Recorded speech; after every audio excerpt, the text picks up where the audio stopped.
That was a great way to start the video, dude. That was the first thing they're Oh, gonna is hear. that? Hell yeah! It is too early in the morning for this shit. This is like the It's fourth like episode 10 we've recorded o'clock, in like 24 24 hours, hours. but it's okay. We're gonna get through it. Uh, push, And push. today we have, I would call this my warfare. good lord, dude. I'm such a terrible Well, person. today we are covering something we've been hinting about doing. It is a movie from 2025, which is a year full of great films. There's like five or six really good movies that came out in 2025, and this is one of them. This is A24's Warfare, which if you haven't seen it, go Go watch. go Stop fucking watching watch this. this movie because, oy, All y- right. I tried to hide my hot takes from you, so you would be able to hear them during the episode. I think this is my movie of 2025 because I watched this for the first time last night. I like this more than Zardy Supreme. I mean that's not a hot take. I You're allowed to do that. I really really like It this movie. it would be a hot take if you were like, I liked How to Make a Killing more than Marty Supreme. That would be crazy. Saying this movie is better than Marty Supreme is not crazy. I completely understand that because it is fantastic. So, give opening thoughts. Go now. This movie is really good. They do a phenomenal job of capturing the essence of war. Like, dear God, my heart was pumping from fucking scene one. I the only thing I knew going into this movie was it was about a battle in Iraq that went wrong.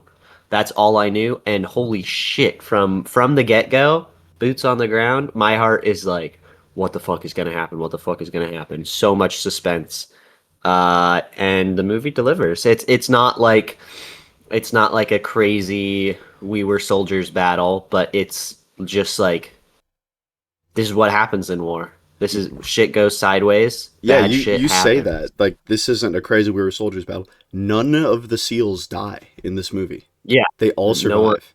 The Uh-huh. only death is one of the Iraqis, one of the Yeah. Iraqi friendlies.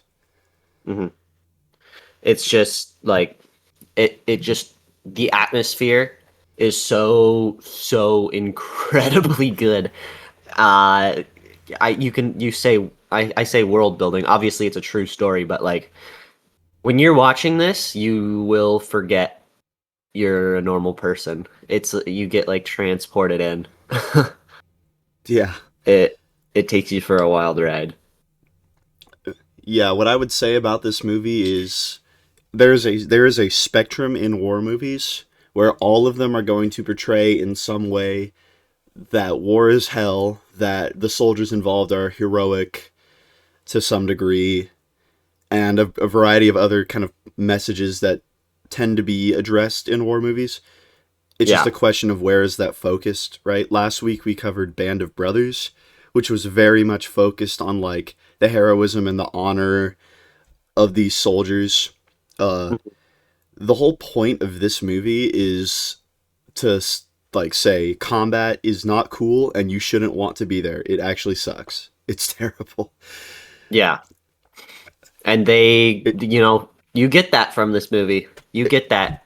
it is scary. Like this honestly feels kind of like a horror movie in a lot of I ways. I know that's how I felt, dude. My like my heart rate was twice as high as when we watched Backrooms. My heart rate was uh, about 1 per minute when we watched Backrooms. To be fair, you were just fading away. just one solid thump per minute to keep me going during that one. But this was pretty freaking awesome. This was a fun movie to like not fun as in like jolly good time, but like I enjoyed watching this movie a lot. It was pretty freaking awesome. Yeah, and the interesting thing about it too is like the combat. I've never been in combat, obviously. We don't really do that at the moment, but I know a lot of combat vets in my line of work, and I've done a lot of enough training in these kinds of fake scenarios that I can kind of tell when something is authentic in that way, and this is extremely authentic to what real combat is like. Most of the Hmm. movie is spent like we don't know what's going on. We can't even see the enemy. Like it's very rare that we actually see the enemy in this movie. Yeah. They're not shown very prominently. It's more so just like You. gunshots coming from somewhere. Uh huh. And then like making plans, getting comms, communicating, doing a life-saving and just sitting there and waiting. Uh huh. And And how? that might sound like it would make for a boring movie, but it really doesn't. Yeah. It very. That's the thing about this concept is it could have so easily been a very boring movie that was forgettable. But it was not that. Like this is one of the few movies that I think the runtime is like longer than the actual battle is.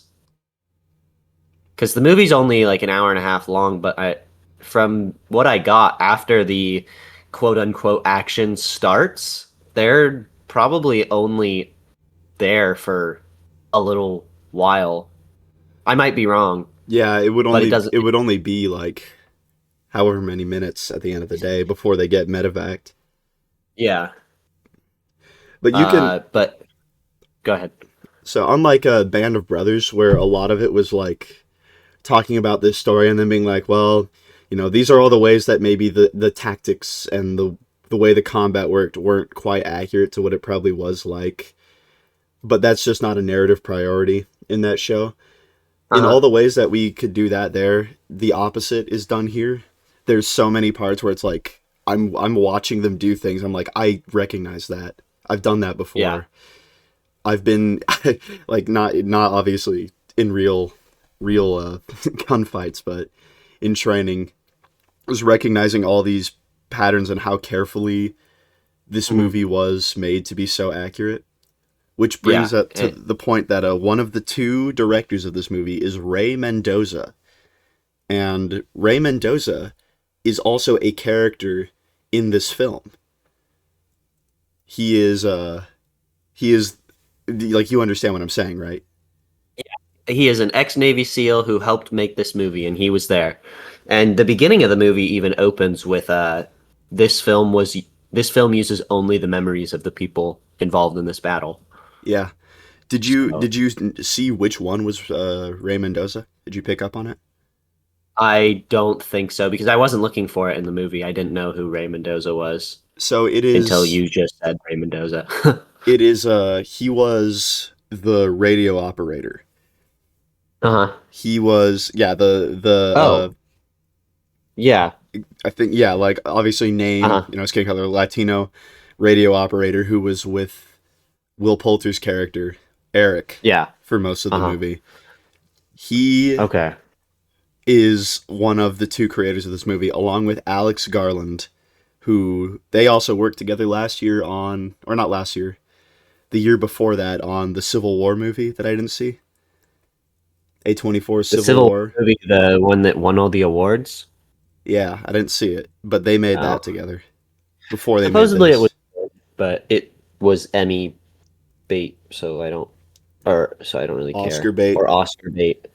Emmy's music, right? Emmy is TV. Oh, Emmy's TV. Yeah. Grammy is music. All these Well, awards have they funny did a good names. job on this movie. They do have funny names. I got an Oscar. Oh yeah, well I got a fucking Grammy. I got an Emmy. What does any of this mean? Who's Emmy and why is Dystopian she so important? civilization. Who is Emmy? But yeah, one of this movie is like the adult version of Disney magic. That's how What? I would put it. Like Disney magic. It's the wonderful world of Disney. You're taken out of your normal existence and transported in this fairy tale land. This is you are thrown into the sea of battle and God, I like can't wait to go on vacation at Warfare Land.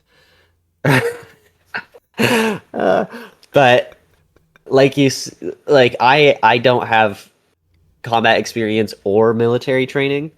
So I'm not the person to ever critique uh, that kind of stuff. Like when we watched Band of Brothers, there was some stuff that I was like, "Hey, this doesn't seem right."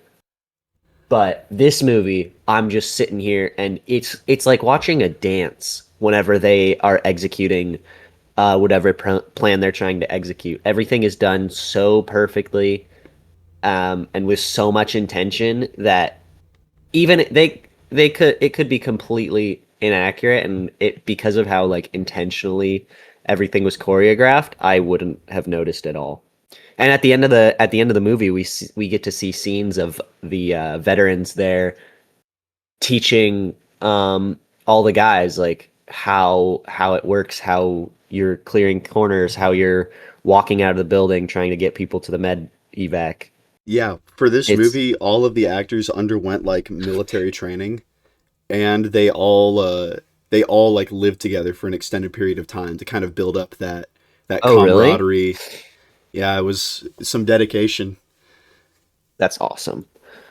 So this, yeah, and not only does this movie appear accurate, it definitely is accurate to Yeah. the way that military like combat troops maneuver. Even like Navy SEALs, even very high level guys. Like we're all doing this. All of us combat arms people are doing the same thing. They're just doing it at a higher level, faster, Yeah. in greater Hmm. depth. Uh, well, that being said, we're gonna do a scene by scene. You reckon ready to kick that thing off, or do you have any Can more we things take you a want to? short break? All right, we've been recording Ugh. for 11 minutes. All right, I sure. know, dude. Just hear me out. All right, fine, Just fine. All right, break, and then we'll okay. do the scene by scene.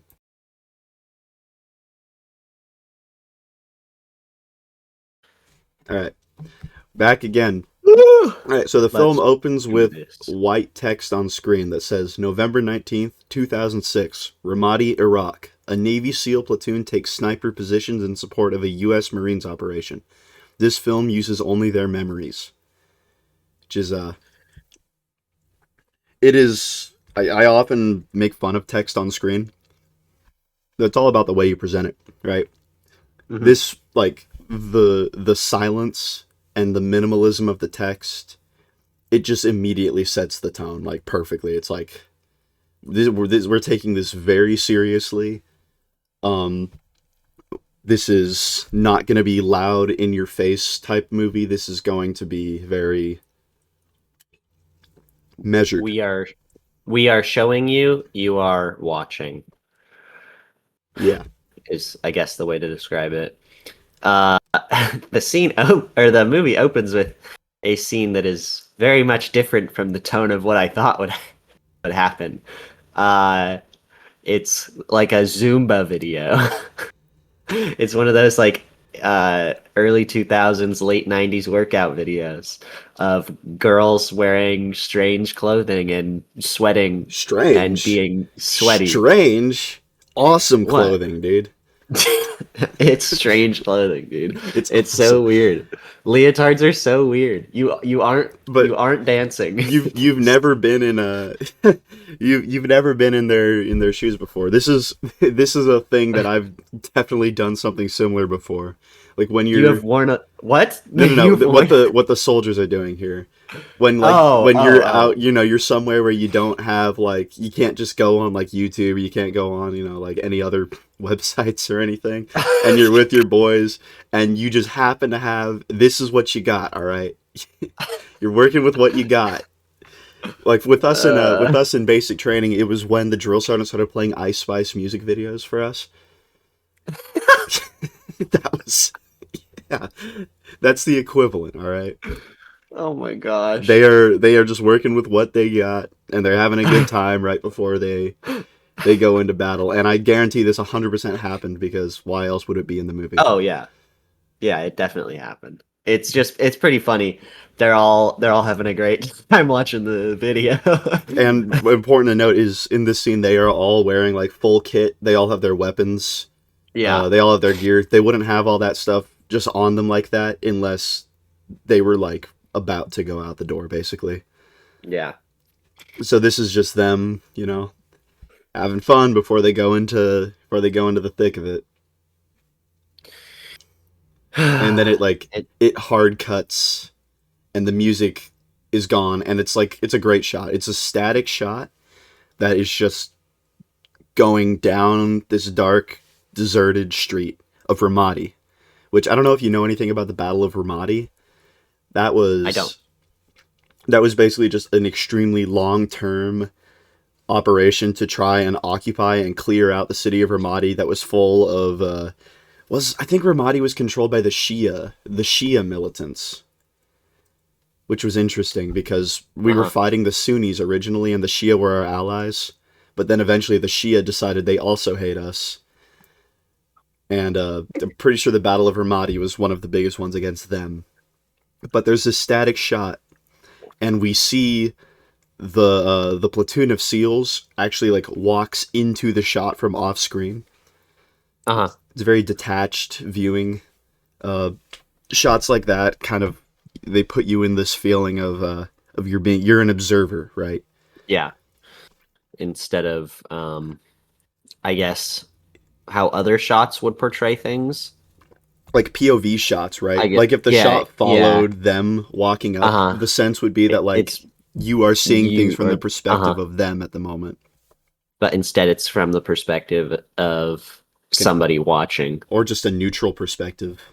Yeah. Or just like you're not actually being attached to these people. These people you're just watching what they're doing. Uh-huh. Um And that feeling persists throughout the movie, it's to it's say the a least. it's very unsettling. It's always a very unsettling way of shooting things when you do it that way. Yeah. But the soldiers kind of march out. They split into a column file. They're going down the street. They're staying out of the middle of the street, hugging the walls, and they're all just pointing their weapons up at the buildings, right? Keeping Hmm. security. And eventually they get to a building that they like. They're gonna try and occupy this building by force, set up sniper positions, and then just kind of observe and report, basically. Yeah. That's the whole objective of this mission. It's nothing fancy, it's nothing crazy. It's very routine. This is what snipers do. Um, so they head up, they push up, they prepare to occupy it, and there is kind of a funny moment where two guys are across the street from each other, and one of them starts doing like a funny dance. He's like twerking. Yeah, It's pretty funny. because And then the other guy looks at him all weird, but then he starts doing it as well. And it's like that, yep, Navy SEALs. it's very yep, soldier. It's just Soldier. it's just what they be doing. That's what they be doing. But But yeah, go ahead. they get into this building, they're clearing it, they're checking rooms, they come across a family. They have two, or at least the group that we're with has two Iraqi allies. They are basically the translators, and they're asking the family like um who else is in the building. And the family is very scared. Obviously, Yeah. there's a large amount of people with very big guns who have just charged into your home and are holding you at gunpoint. And there is a But running theme with this movie about this family that I think is pretty critical, and kind of the sense you immediately get is like the Americans, right? They're not going to hurt this family. They're not going to yeah, like they're not going to shoot and kill this family. Maybe the family's uh huh, afraid that's going to happen, but it isn't going to happen. But yeah, even so, just the fact that they have come here to this house has put this family in immense danger yeah. through no fault of the family. Just the Hmm. fact that like there is a There's war people. happening and we are an Yeah, occupying army and we are going to take your house and use it uh as a huh. sniper position, and now because of that we have made you a target. Yeah, and that's not even to think about. Like something I was thinking about throughout this movie is um what happens to that family after, like watching Band of, it's obviously different, but we watch Band of Brothers and we watch what happens when the allies free Eindhoven in in Holland. And the people who worked with the Nazis are killed or shaved in the street and given Nazi tattoos. It's like what did the Islamics do to that family in a culture that's like you do whatever it takes to bring honor to Allah. I mean, who knows, right? Yeah. The last shot we see of the movie. Well, we'll get to it when we get to it. Yeah, we'll get to it. But But through the there interpreters, they find out that there's a second apartment in the building, and at the same time, a couple of the SEALs run across. There's like a brick wall at the top of the stairs, and the breacher in the group decides to use a sledgehammer to take it down instead of using like a charge, uh because the lieutenant Eric, who's played by Will Poulter, you might recognize him from The Bear. I do like Will Poulter. I do He's like Will handsome. Poulter. He's a good actor. He's pretty early in his career, you know. I Yeah. bet he's going to go on to do a lot of great things, but he does a good job in this movie as Eric.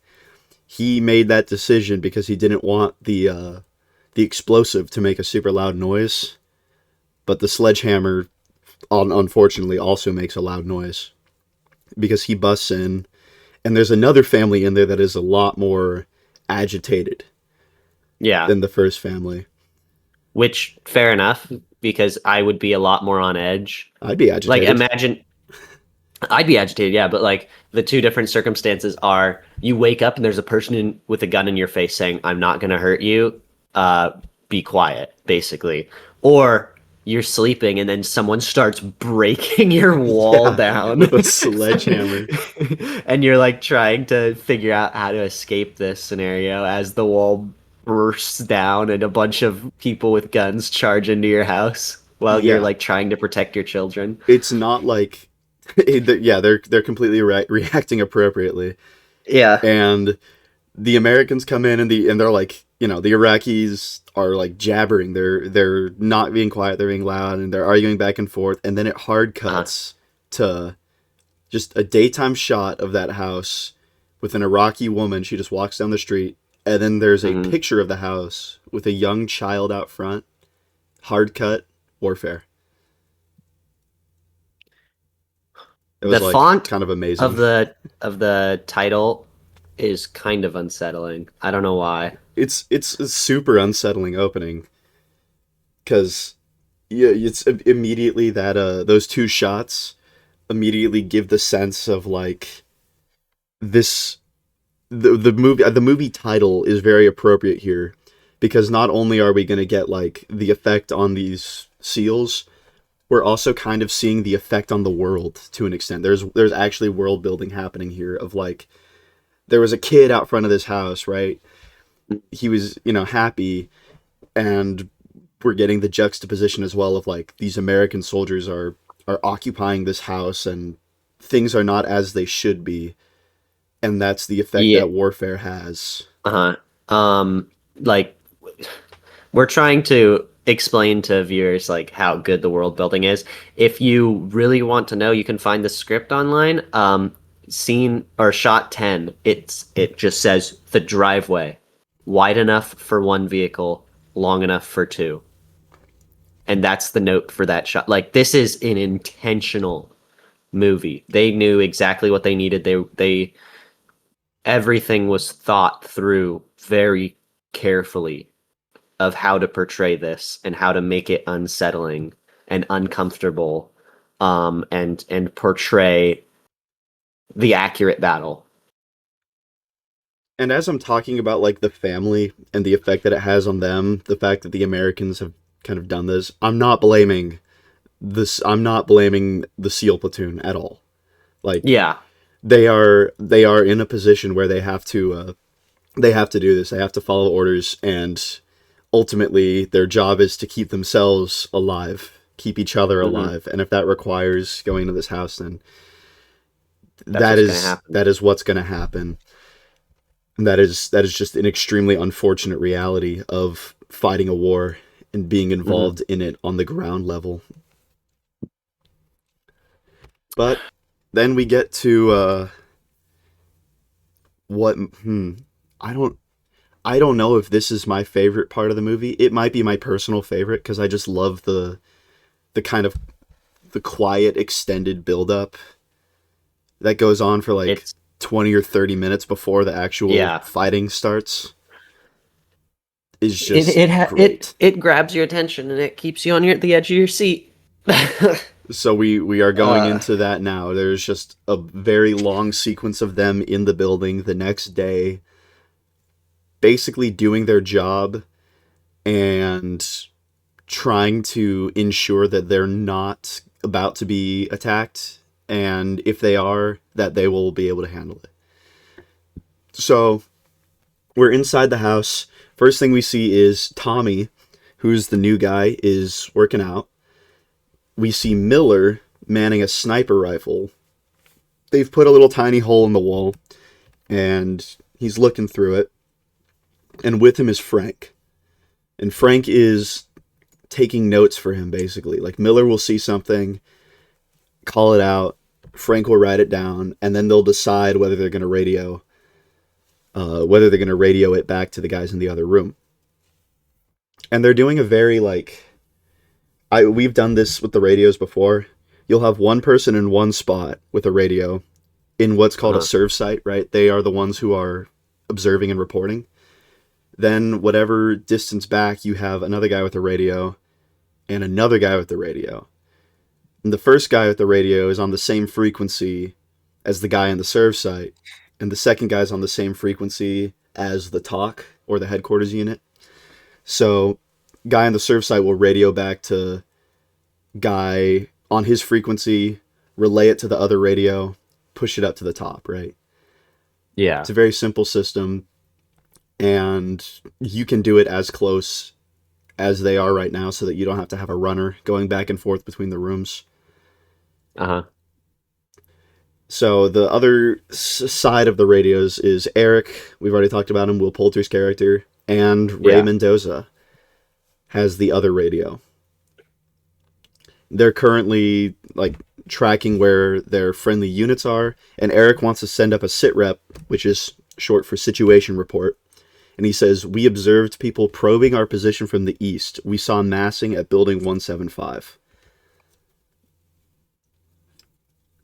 And there's a lot more to it, but there's a lot of times and like grid coordinates and stuff that I just didn't write down, because the important Yeah. part for like the viewers to understand is they are noticing that people are already kind of they're probing them and trying to see how they react, and there's already massing happening. Yeah. we're we're 13 pages into the script when the first actual dialogue of this movie happens. Um, Just other sneeze. than, who else is in the building? Uh, I like this house. I there's like this there's a house. little bit of like tactical communication going on prior to this. Uh-huh. So then Miller, who is it? Is it Miller who sees it?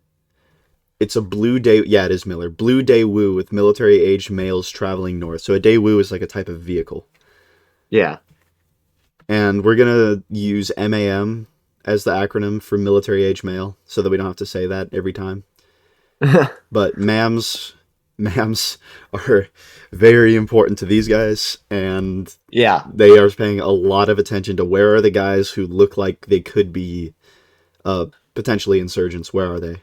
Yeah. That's one of the hard things you don't think about of like you're watching Band of Brothers and it's the guy in the American suit versus the guy in the German suit, but this is like you're fighting a war against just normal people. They're all dressed like normal people. They all look like normal people. You have no idea who you're actually fighting Until until they're holding a gun, one of them grabs a weapon, and you which kind of is think about it from spooky.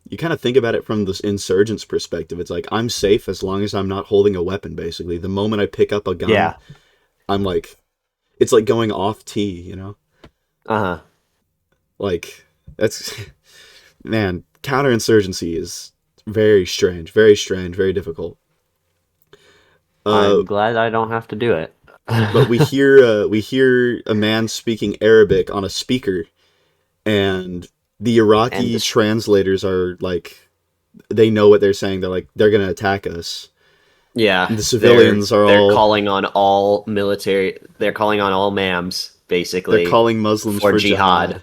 jihad. Ugh, God, Uh, terrifying, to kill terrifying. Americans is what he We says. see the civilians are taking off, running out of the street. Um, Wait, I skipped some stuff. I'm an idiot. I'm a complete idiot. You did I skip some somehow stuff. scrolled down on my notes and missed a bunch of stuff. Um, so fast backwards to when they're on the radio. Miller and Frank are observing. Uh, they see a guy who's on his phone, right? Military age Yeah. male. He's on his phone observing their position, and he goes into a building, and that building is going to be very important because we see a lot of people uh, do that. And then Miller makes a joke where he's like, "I lost my hoodie the other day. If you see someone walking around out there with it, just let me know." Don't shoot him. I want that hoodie back. Yeah. uh, And we also see, I think it's John with the M249, the machine gun. I'm not sure. The names were lost on me other than Elliot. I worked very hard to try and get the names, but you know, it's difficult. You can't get all of them. Oh, you Yeah. know Elliot, and I know Yeah. Miller. Those are the same person. So I have him written down with his Wait, last what? name. You have his first name. So Oh. I tracked him by last name. You tracked him by first name. So anytime I say Miller, it's Elliot. Anytime you say Elliot, it's Miller.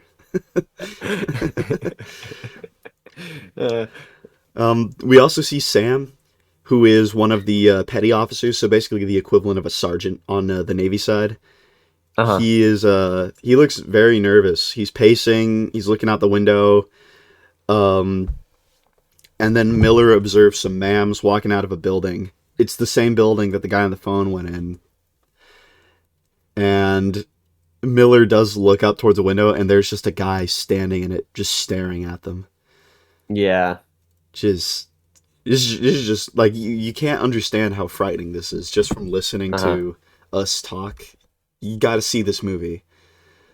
Um, It's it'll mess with you. but Eric goes into the room and he talks to Miller about what Miller sees, and then they get radio from the talk, which tells them that the enemy would have heard the sledgehammer, and they're like, "Why didn't you use an explosive?" And Eric's like, "Well, I didn't want to make any noise." And the talk's like, "Well, obviously that didn't work." Yeah. And he's like, yeah. And then The first thing that goes wrong. the talk I guess the first reports thing that goes wrong would be the wall that's in the way. the first thing that goes wrong would be the Iraq War. Yeah, that's true.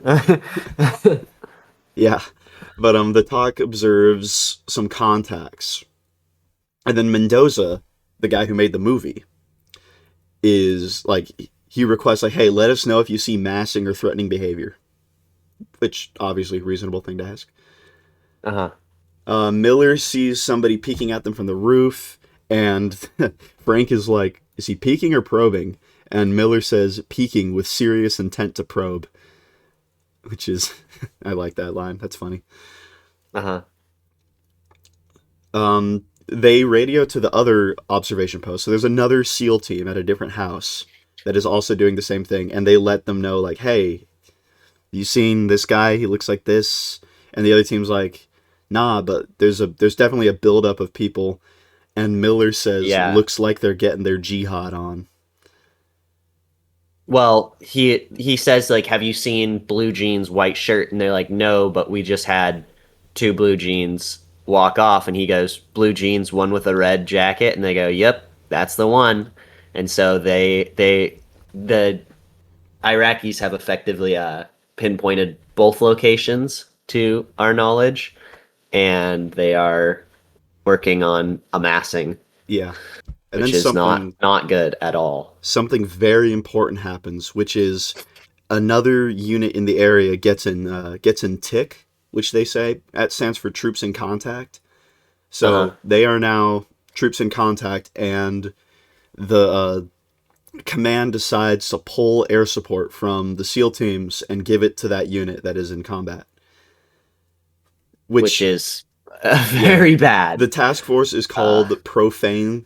That's their call sign Profane. uh, And Profane gets retasked. They're checking off the station. They're going to this other unit that's in combat, which that happens a lot. Air support's very limited. Even though we uh, have a lot of it, it's still limited. And sometimes another unit will just get air support priority if they get in a gunfight. Because you're not in a gunfight yet. You could be in one, yeah. but you're not yet. So we're going to give it to the group that actually is. But immediately the SEALs get back on the radio and they're trying to track down like any other available air assets to pull to their position. And it's very clear this is starting to get quite stressful because now they know that people are massing, pinpointing their position, Mhm. and they just lost their air support. Yeah. Like very And very this, bad yeah, case scenario. this is this. I don't think anybody can understand how terrifying that is.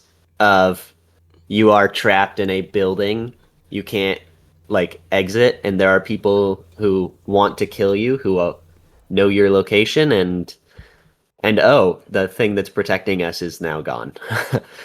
We are basically just sitting ducks. Yeah, The only thing, there's no way you could understand it unless you've been there.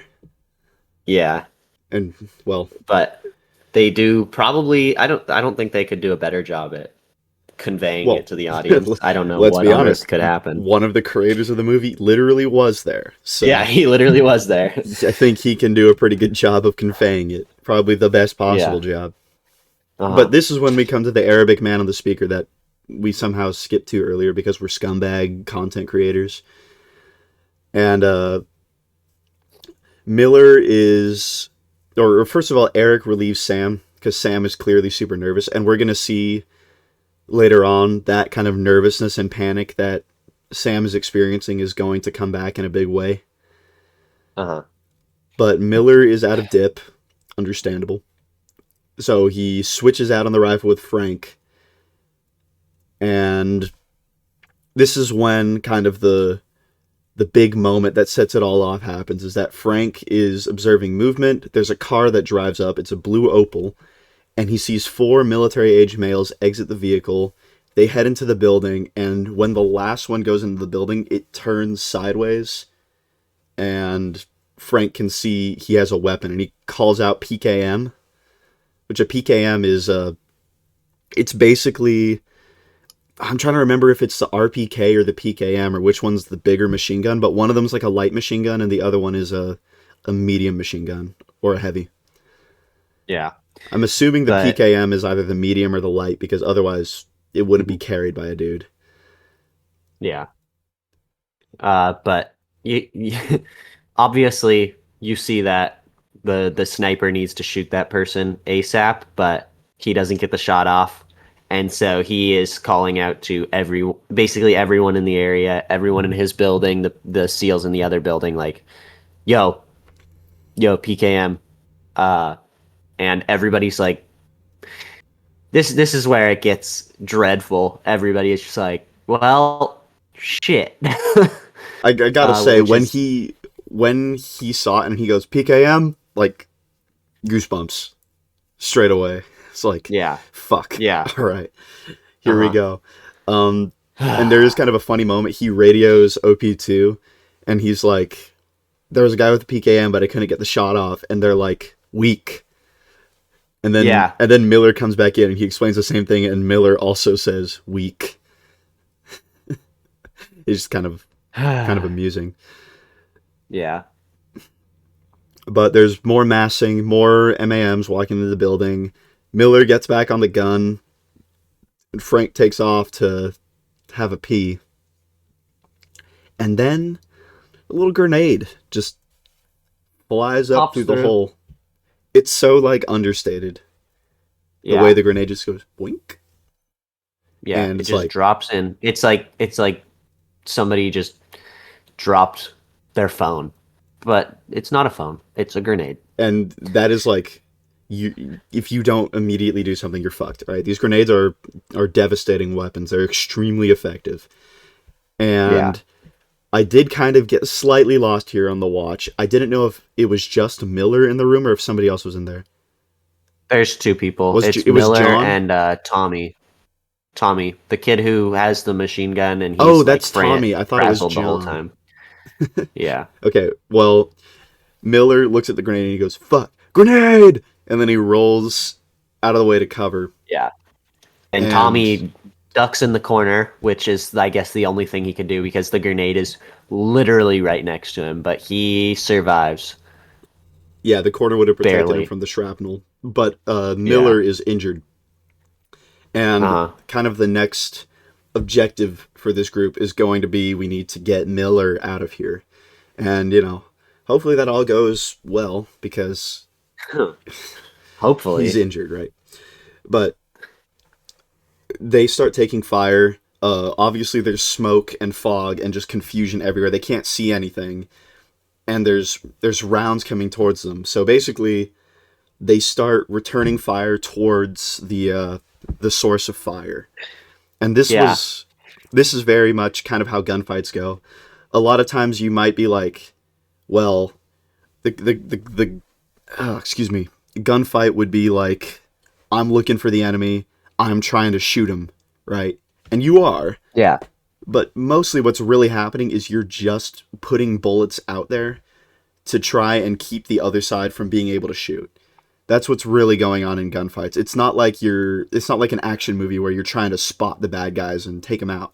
You're mostly just trying to suppress them so that you can Yeah. maneuver and then kill them that way. And you see that a lot of like people with big guns and they're shooting, but you don't really like that. You maybe see like three or four people get shot, but mostly what starts happening when you're shooting is everybody ducks, and that fire is what's giving you the opportunity to move to another location and get out. Yeah. Basically, And that's why it's our tactical guidance is once you start taking fire, you don't even go for cover straight away. The first thing you do is shoot back. Just mag mhm, dump back towards the source of the fire, then get cover. Because yeah, otherwise, they're just going to be able to keep suppressing you. You're not going to be able to do anything about it. And that's what they do in this situation. They just start like laying hate towards the enemy, even though they can't see them.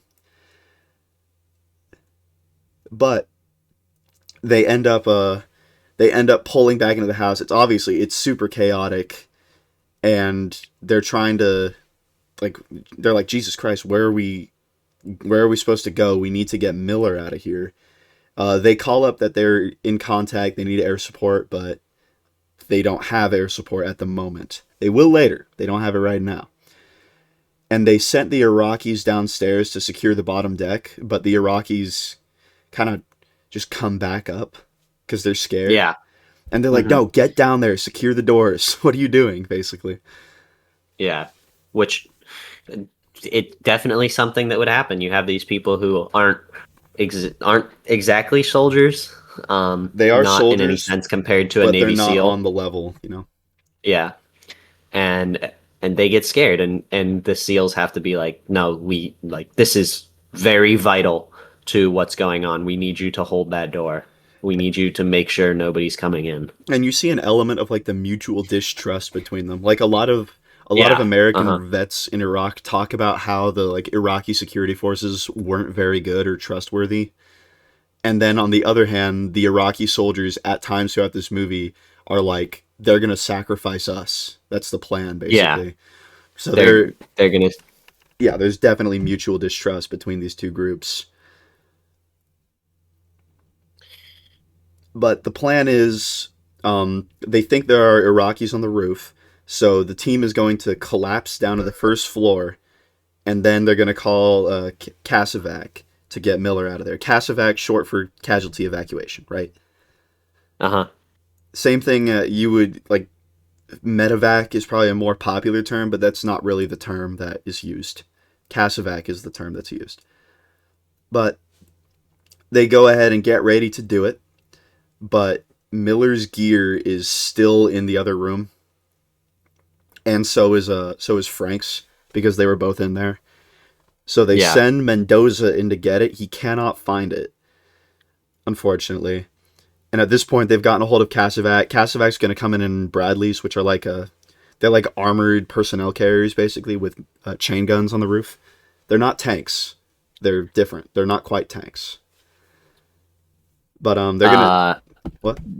the the find the equipment thing, that's a very big point in this movie, and another thing you don't really think about, where like every time they something crazy happens and they have to evacuate an area, they have to, before they move on, be like, hey, does everyone have their gear? We need to make sure that we aren't leaving stuff behind.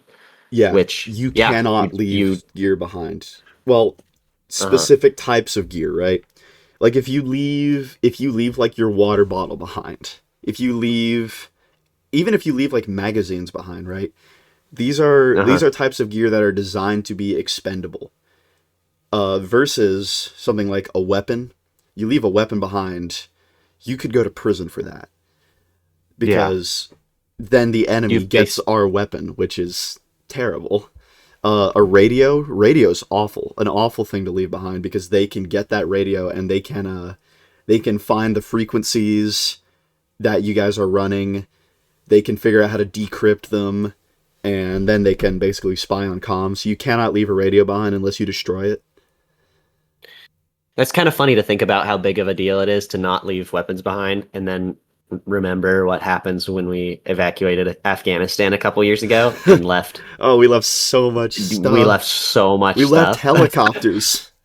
Holy Yeah, crap! How did that we left happen? helicopters, we left tanks, we left Humvees, Listen, we left all everything. I'm gonna say is this is what happens when you put officers in charge.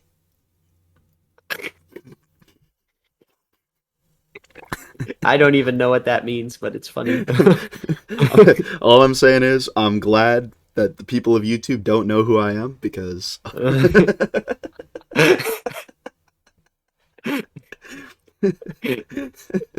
listen, Uh, if an E6 was handling this operation, none of this would have happened. That's all I'm saying.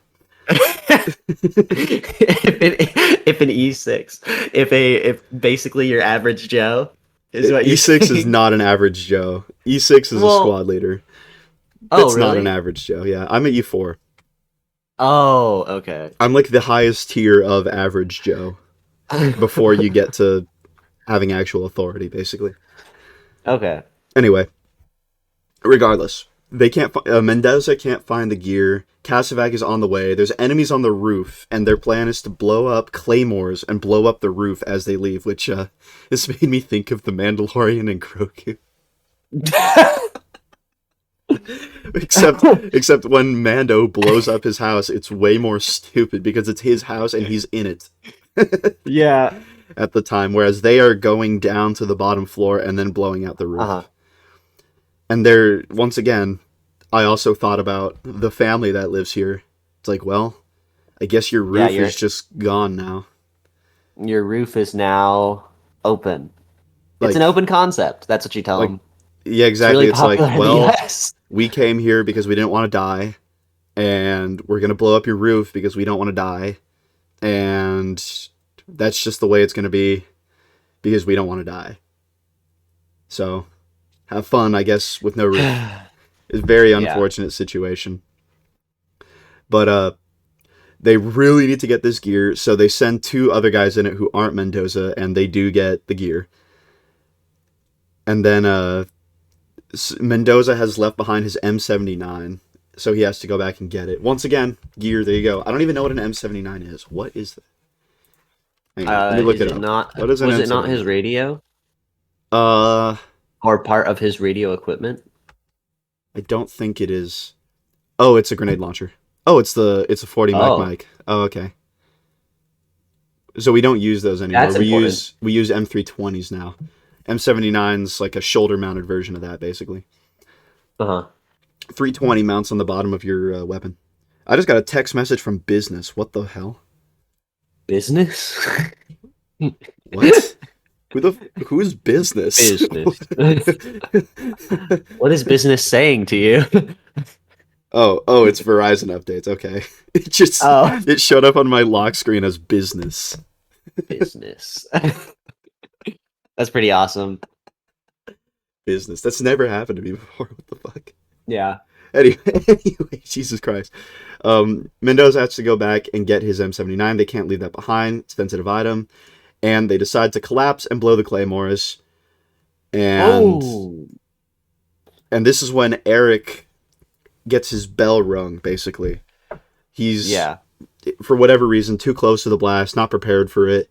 He basically gets a concussion, a form of a concussion Hmm. from the blast. And that's basically going to slowly degrade him until he literally cannot, like, exert command and control for the rest of the battle. Which is Yeah. no shame on him. All right, it happens. Which is why Yeah. you need NCOs or lower ranked officers to basically step in and fill his shoes. Uh-huh. Sam, for example, one of them, he's a petty officer. He would be in the chain of command, but he is also not doing great, This and is he will another start to one do of those worse. aspects of a battle that you just don't think about. There's so many variables. It's not just, oh, I'm shot and I can't walk that takes you out of the battle. Like you were too close to a claymore and now you have no, like, your brain is 5 seconds behind and you aren't fast enough to lead the mission. And there's more to it too. That's Of like you have to be ready to step into the shoes of yeah. leadership if that's you, right? Most of the squads Hmm. I'm in right now, I'll be with a sergeant, right? The sergeant will be higher ranked than me, but I am the most senior guy other than the sergeant. So if he was to die or get severely injured or have his bell rung or something, I would basically have to step in and lead, right? Yeah. So they all, and then if I died, right, somebody else would have to take my spot. So they always tell us no two positions above you, just in case, like worst case scenario, you have to like move up two positions above where you're at, and no one position below you. Um, and one of the important things, like Eric in this battle is not going to be able to lead, and Sam is not going to be able to lead, and there's going to be a period in this movie where the team is pretty aimless because nobody's really stepping up. And that's a reality of combat is that can happen and somebody has to step up, right? Hmm. But It now 6 minutes until Bradley's get there. The plan is they're gonna have two guys are gonna handle the family, and then Frank is gonna throw smoke grenades when the Brads pull up. Tommy, Miller, Sam are gonna lead out to get Miller into the vehicle, and Eric is gonna follow. Then they're gonna retreat back inside once Miller's on the road.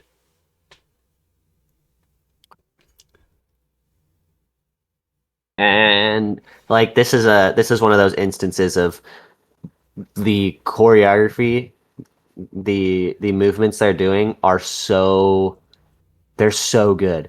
Like everyone's lining up at the door. They then somebody realizes, hey, which side are the Bradleys coming on? And they have to radio to see which side of the gate the the Casavax will be on so that they know exactly where they're going. Yeah, They put the Iraqi allies at the front because the reality is they're more expendable to the SEALs than a SEAL, and the Iraqis are like, "What you guys are? No, you guys are trying to sacrifice us," and they're like, "Nope, everybody will be fine."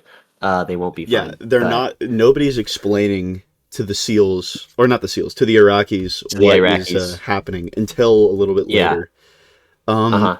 But they're like lining up at the door. Everybody has a shoulder on the person or a hand on the person in front of them, so they can follow. yeah, they're in a stack, It's is what it's that's just called. it's so good. I don't like again, I don't know any of this stuff, but watching it, it's like, yeah, this is how intentional a real soldier would Yeah, be. they're gonna basically like real world. You would expect them to pretty much push out, split up as soon as they're out of like that fatal funnel, and form like some kind of half moon maybe, to where they can provide effective fire to keep the enemy Uh-huh. from killing them while they're doing a Casavac. And then the Bradley will cover the other side of the half moon because it's an armored vehicle and you can't get shot through it. And then they'll load the casualty, Bradley will shut, and then they'll collapse back inside while the Bradley's driving away. That would be what you would expect them to do, and it's going to be what they do, but, you know, something else might happen. Something might happen. And like I said before, a Uh, lot of this movie is just time on like radios, like trying mhm. to figure out what's going on, get in contact with people, and you get that a lot in this scene. There's like 10 minutes. I don't know if it's 10 minutes in like movie time, but it is 10 minutes in real time where they are just in the house waiting, communicating, making sure they have all their gear, and it's great. Yeah. It's actually great. It's so good. It's insane. And then there's a part where Mendoza checks up Miller. He's like, "Hey, you good?" And Miller's like, "Yeah, I'm good." And he holds up his arm, and there's just he's obviously not good. Yeah. Then finally, when there's 3 minutes until the Bradleys get there, Lieutenant McDonald goes down there and explains to the Iraqis basically what's going on. He's like, "Casavac's going to be there in 2 minutes. You guys are going to lead out, right?" And they're Uh-huh. like, "Well, I guess that's what we're doing then, basically." So then finally, they hear the Bradleys. They've got the smoke grenades ready, and they're going to break out. And to me, this is probably where I, as a soldier, would be the most like apprehensive. All right, like Uh-huh. we're gonna go out there, we're gonna do this because we have to do it. Obviously, we're gonna do it, but like any one of us could die here, Hmm. and there's kind of nothing you can It, do. all it takes is one guy on a rooftop. We did talk about this with Band of Brothers, how a lot of people see combat as like the most skilled and the strongest and the toughest and the most badass soldiers are going to be the ones who survive because, they're going to be the hardest to kill. And that's only true to an extent because in reality, you're going to be where you are in the formation. You're going to be in the position you need to be in to accomplish the mission, and you might be the one to get shot, no matter how cool you are. You might be the one to step on a landmine. Uh-huh. You might be the one to And get there's hit by a mortar, and it's just nothing you can do. yeah, you are left you volunteer for basically a roulette wheel of so many different things could happen to you, and there's no way to stop or overcome any of them. It's, oh, there was a guy standing around that corner with a gun, or there's a guy with a grenade there, or there's a landmine there, or they had C4 there. It's just the unfortunate reality. Yeah. And you see that especially with like drones, what's going on with that. Like our drone our drone response is basically if a drone flies over, we just spread out, right? So that it can only kill one of Uh-huh. us. And then you just hope that it isn't you. But then at the same time you're like, well, if it's not me, it's going to be my friend. So do I really want it to not be me? You can't even have those thoughts. You just have to shut those thoughts down. Just get behind a tree, get far away from everybody, and just shut your eyes and just relax because what's going to happen is going to happen. And that's Yeah. that's just horrid. That's horrid, man. But that's war. And that's what this movie is really trying to fucking communicate is that combat is not cool and you should not want to be there because it will suck. It will suck hard. But the Bradleys get here and we throw the smoke. This was an interesting thing to me is that the smoke grenade had two utilities, I guess. Obviously it helps uh cover them when they're in the very dangerous funnel, I guess, that they're trying to get out of so they can spread out. But also it's the sign to the Bradleys of this is where we are. Yeah. So they know where to Yes, go. exactly. Smoke is very useful. It has a lot of utility. As they're going out, one of the Iraqis tries to like escape the stack, which is like, I, man, you can't do that. But like, I understand. Yeah. But they grab him and they force him back in line. They're like, "Fuck you! You're not leaving. You're going, dude. You're going." Yeah.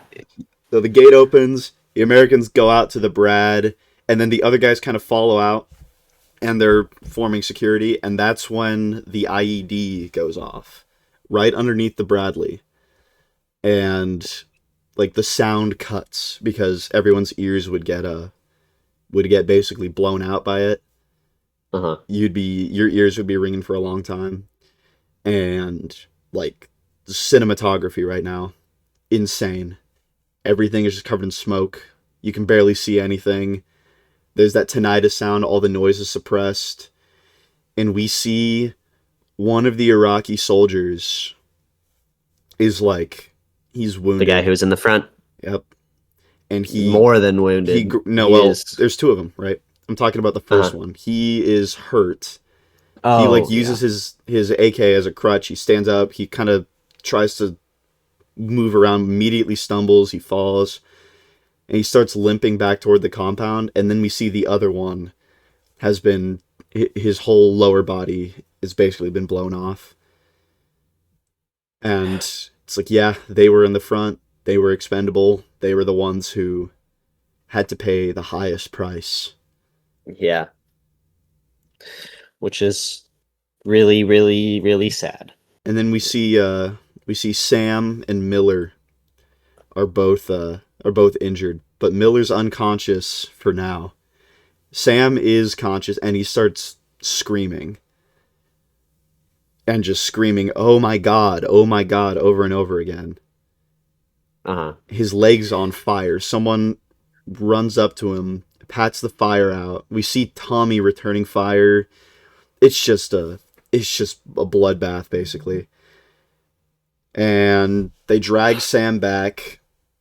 And the interesting thing about Sam here, we already established that he was very nervous and very pensive and sort of maybe not ready for this. The injury that Uh-huh. he sustained, we'll find out, is actually not that bad. But Yeah. he is just overreacting the fuck and making everything very difficult for everybody else. Uh-huh. Versus Miller, who is like severely wounded to the point where right now he is unconscious. But I'll tell you what, the screams are terrifying. They're so Blood raw, curdling. blood curdling. Yeah, the Yeah. actors are just doing God's It work. yeah, it I don't even know how to explain it. That's the hard part about this movie is how do you explain watching it to people? How do you talk about it? It's just ugh, it it'll hurt you. It'll I would hurt you in describe it as ways that you being. didn't think it would. I would describe it as being extremely honest. It's very honest. Yeah. That's. Um But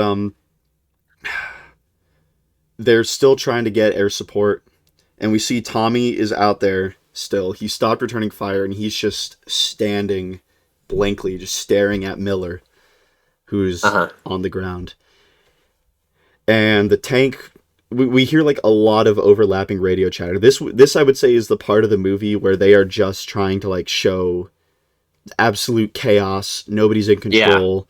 Like there's overlapping radio chatter from like three different people at the same time, and Mendoza goes out and he drags in Miller.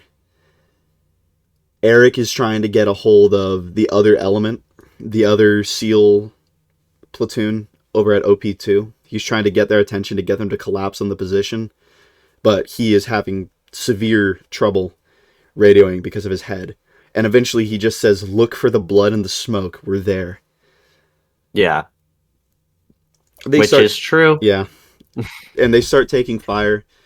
So, and the enemy's like closing in. You can hear them yelling in Arabic, and somebody basically calls out 2 rooms deep, which is simple, easy to understand. It's basically get 2 rooms into the house so that we're not going to be on the edge where we can get shot or blown up.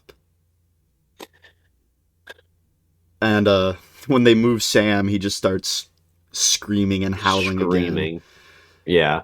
This guy needs some noise discipline. Dude, it's at this point like the rule is silence, silence, violence. Once the enemy knows where you are and they're actually shooting at you, be as fucking loud as you need to be to communicate what you need to communicate Yeah. properly. Don't like at that point don't worry about it anymore, but like every second you are not yet discovered, yes, be silent so that they don't Be find you. silent.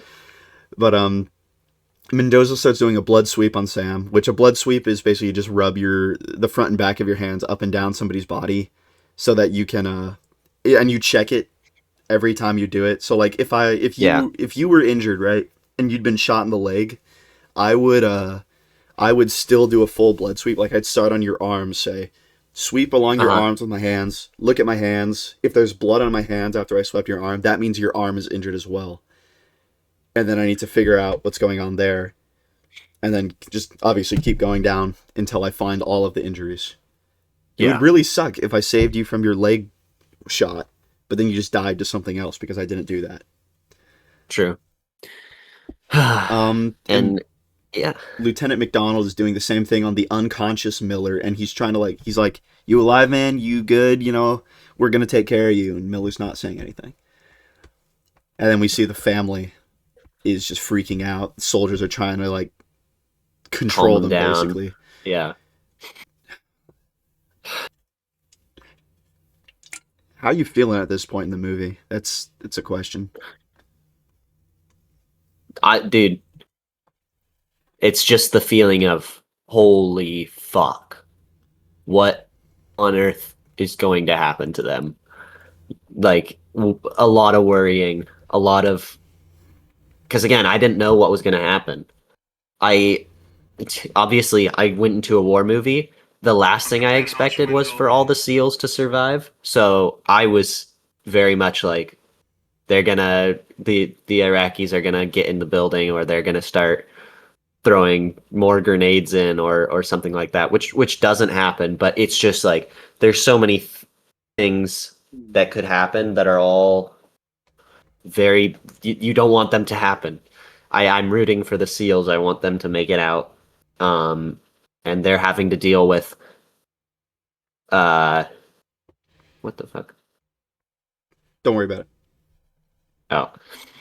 Do But it they're later. having to deal with not only two injured people. One of the injured people is screaming, the other one is unconscious, and we don't know the actual state of him because the blood sweep isn't correct yet. The person in charge is concussed and can't really lead the mission, and nobody knows that yet, so we don't have good leadership.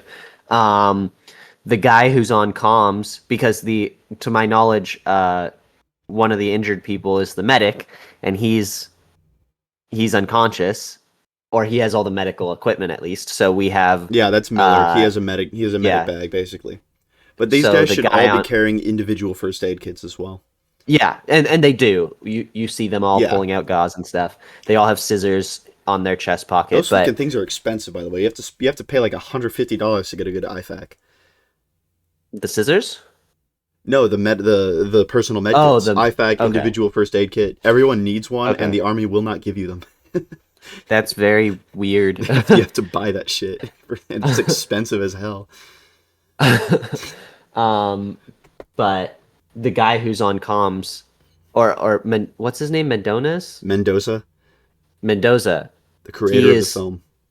he is the guy on radio, but he is also the person who's doing the blood sweeps. He's trying to make sure everybody's okay. So he unplugs his radio set because there's so much chaos going on, and he needs to focus on helping these people as they're also under fire. Yeah, he should not be All the of, one rendering aid here. It should be somebody else. But there's just so much but chaos.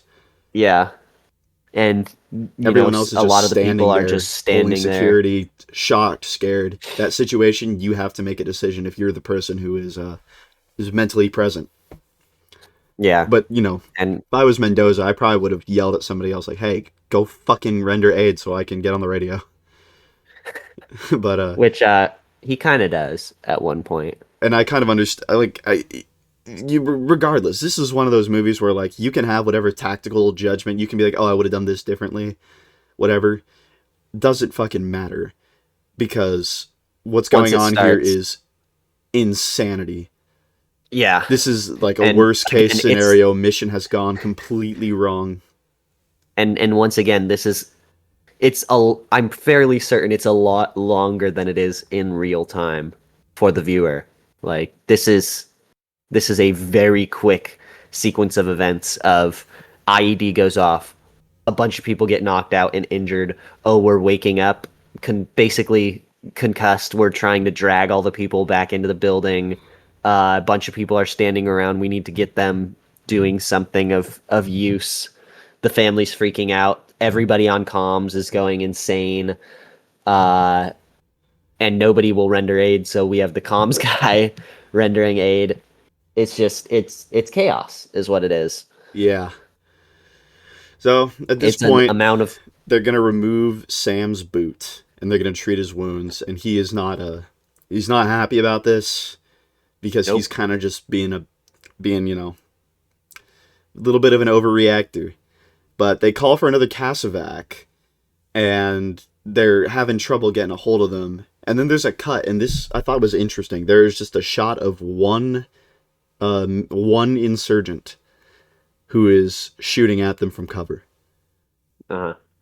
And I'm not like 100% sure what I could only think like the point of that was to show how one person and these groups in small numbers by using stealth and concealment and by taking advantage of kind of the rules of engagement we have, they can be extremely dangerous, right? Yeah. Because we can't fire on them unless they're holding a weapon, obviously, because then you might just be shooting some guy who's not Uh-huh. involved. But at the same time, then they can take advantage of that to get in position and move around and establish their group before they even pick up weapons. And this one guy now is a big issue.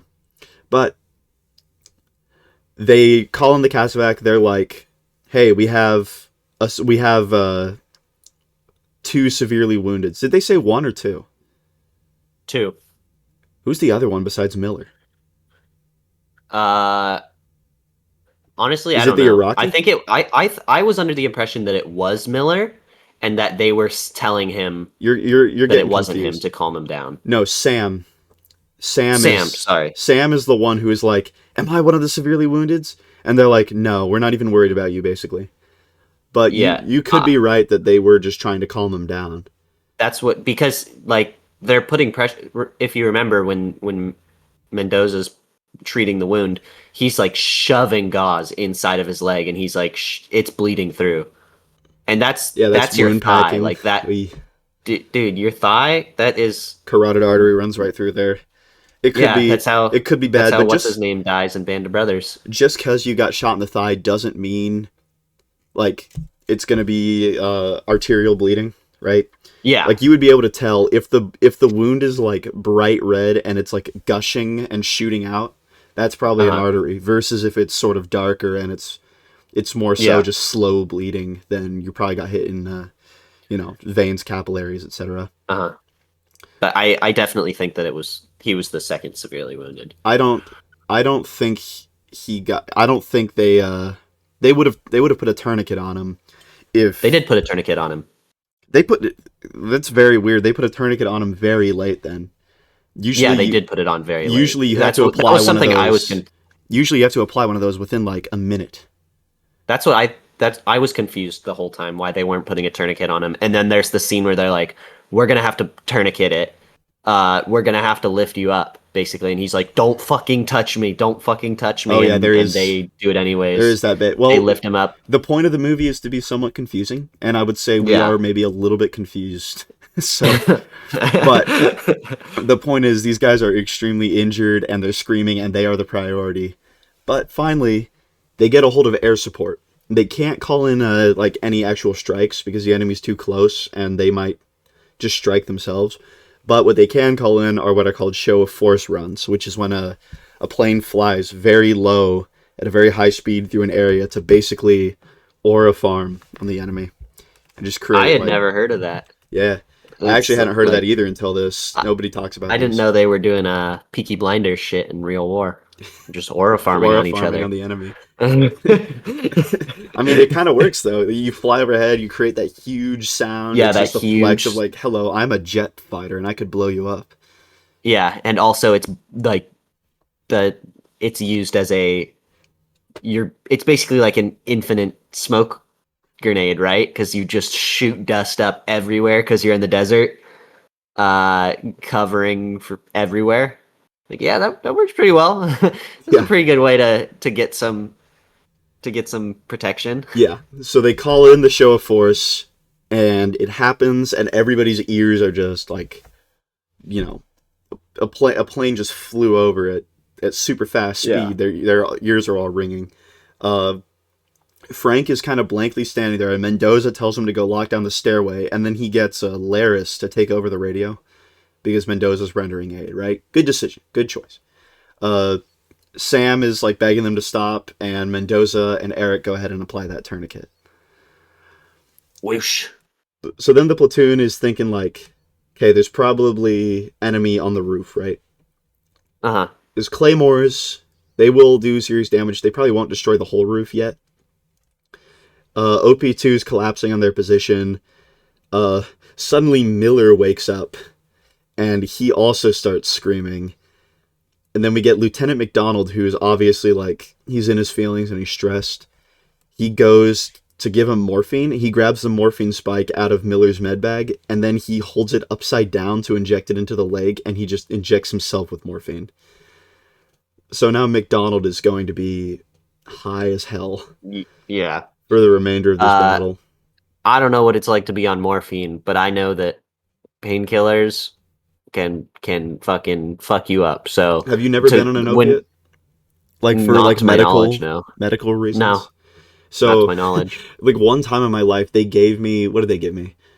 They gave me hydros when I went Uh in huh. for a dental surgery, and I'll tell you what, it was fucking awesome. And morphine is a much stronger opiate. So McDonald is, well, he's Yeah, not going to it's be over for him. he's He's not not going to going to be be super useful at all. useful once that starts to hit. And it takes a little while for morphine to cross the blood brain barrier, uh, Yeah. but it will eventually. And once it does, he will start to fade. So he starts looking for the other morphine spike, and then we see Eric just kind of like shambles into the other room. He's shell shocked from the blast, and it's like completely debilitating him now. Um, but he gets the McDonald eventually gets the morphine into Miller, and then we get the POV from the drone. It's flying overhead and it's using thermals, and it can see all the friendly soldiers are running, and then every once in a while you see dots that are like way less organized running around. It's like, oh shit, Yeah. there's them. There's them, They're the setting, bad ones. yeah, they're on the roofs. They're setting up an ambush, and then we hard cut to the street where the SEAL platoon is moving through the city. They're fighting the terrorists. We don't actually see the terrorists that much. Most of the combat, like I said before, is just suppressive fire. Like, we're getting shot from over here, fire on that Yeah. position. The shooting stops because either they kill the terrorist or he, ducks down and hides somewhere. So then they get Um, to, yeah, I was just gonna say, like, this scene of the other SEALs trying to get from their building to our group is like, that was scary, dude. Like, imagine, number one, everybody is firing at you from the roofs where they have basically infinite cover, but then there's also people in the streets waiting around every corner, and you have to traverse through this. Like, you're so vulnerable. You're so vulnerable trying to run through these streets. yeah. And Urban they warfare obviously sucks. they're very good at what they're doing, and they're doing everything to the most perfect degree, but it's just like, shit, I'm glad I'm not there right now. Yeah. And the fact is with this scenario, like SEALs are super good. They're not like the highest tier unit. Like if you had like any tier 1 unit here, they would be, even higher operating soldiers. But like the situation they got into was so like you could have you Unfortunate. could have Delta Force there if you wanted to, and they're probably still gonna go through just about everything in the same exact way. A grenade flies up Yeah. through your little sniper hole. Yeah, okay, you can be a freaking ninja. You're not gonna be any better at handling that situation. IED goes off during a Casavac. it's all just these people. They're people. They're humans. They're mortal. They're mortal humans. They're not super Yeah, soldiers. but the film, like, now I guess the new objective is we need another Kasavek because we have two severely wounded, and we are taking really bad suppressive fire. Yeah, and And they can't punch out like the when the other SEAL team makes it to the main group and they destroy all the equipment. They get briefed by the guys who are there. The commander of that unit is like, shit, we can't punch out from here because we're surrounded. So we do need to call in Kasavak, and that's where you're at basically. yeah, but the guys on the other side are like, we need to get it authorized by a commanding officer because the last Kasavak got messed up because of the IED. Yeah. And they're like, fuck you, we need a Kasavak. I don't care. Well, you're jumping a fair amount ahead. Oh, am I? Yeah. So the kind of Pull important me back in. things that happen in the interim are, of course, Eric is basically like, I can't lead. You need to take over. I'm fucked Yeah. up. And then they do a blood sweep on him. They check him out. Um, and they send up three men to retake the top floor and engage the enemy on the roof. And at last, we see Miller is his leg is burning from the inside because he got hit with phosphorus, which is basically a type of chemical fire that is horrible. It is much more dangerous than Hmm. regular fire. It's extremely difficult to put out. You can't just pour water on it. And it's inside his leg, which, like, that's a Uh, terrible, terrible situation. That is, oh, that is going to destroy your leg, and you're never going to be able to walk again. So basically, uh, all you can do about that is painkillers until eventually it stops. But one of the SEALs from the other unit is like super hype man for some reason, and he's like, "Yeah, let's fucking go, let's fucking go!" And he yeah. walks through Fuck and he that guy. steps on Miller's He's- leg, yeah. and And then he Mendoza gets fucking kicks another pissed guy. at He him. kicks the other guy in the leg. I don't know if you saw that. He just kicks him in the leg. He's like, "Let's go!" And then Mendoza's just like, What the f- doing?" Yeah, he starts like shit talking Sam. He's like, "It's a fucking paper cut. You're a fucking frogman, dude." It's like this is not productive right now. Yeah, But like, they do call who's going to for carry the boats? they That's what that want reminded four me of. Bradleys, two for Kasavak and two for just extracting the unit because you can fit a lot of guys in a Bradley. But if you have a casualty who's not ambulatory, meaning they can't walk, you need to put them on a litter. They and the guys who are rendering aid are going to take up a lot of space. So you do need all these Bradleys. So the first two are going to show up on the left and right and evacuate the casualties. Then another two are going to show up for the extraction. But the command doesn't want to send them. They need approval from the CO, right? The commanding officer Uh-huh. of probably, if I had to guess, either company or battalion, but I'm not sure. They're like, we need his approval because the last tank got hit by a IED. And Fuck then you. the lieutenant tells the RTO to pretend to be the commanding officer. And he radios in, he's like, "Yeah, it's actually me, the guy who can do that, and I approve it." And they're like, "Oh, oh shit. Okay. All right, we'll send him." But we also see the two soldiers who they sent up to try and clear out the roof are just on the roof. They both have 249s and they are engaging all of the other roofs and trying to suppress them. And it's a fucking lost cause, Yeah, but they're gonna try. And those guys are Mikey and Brian are their names. Mikey and Brian.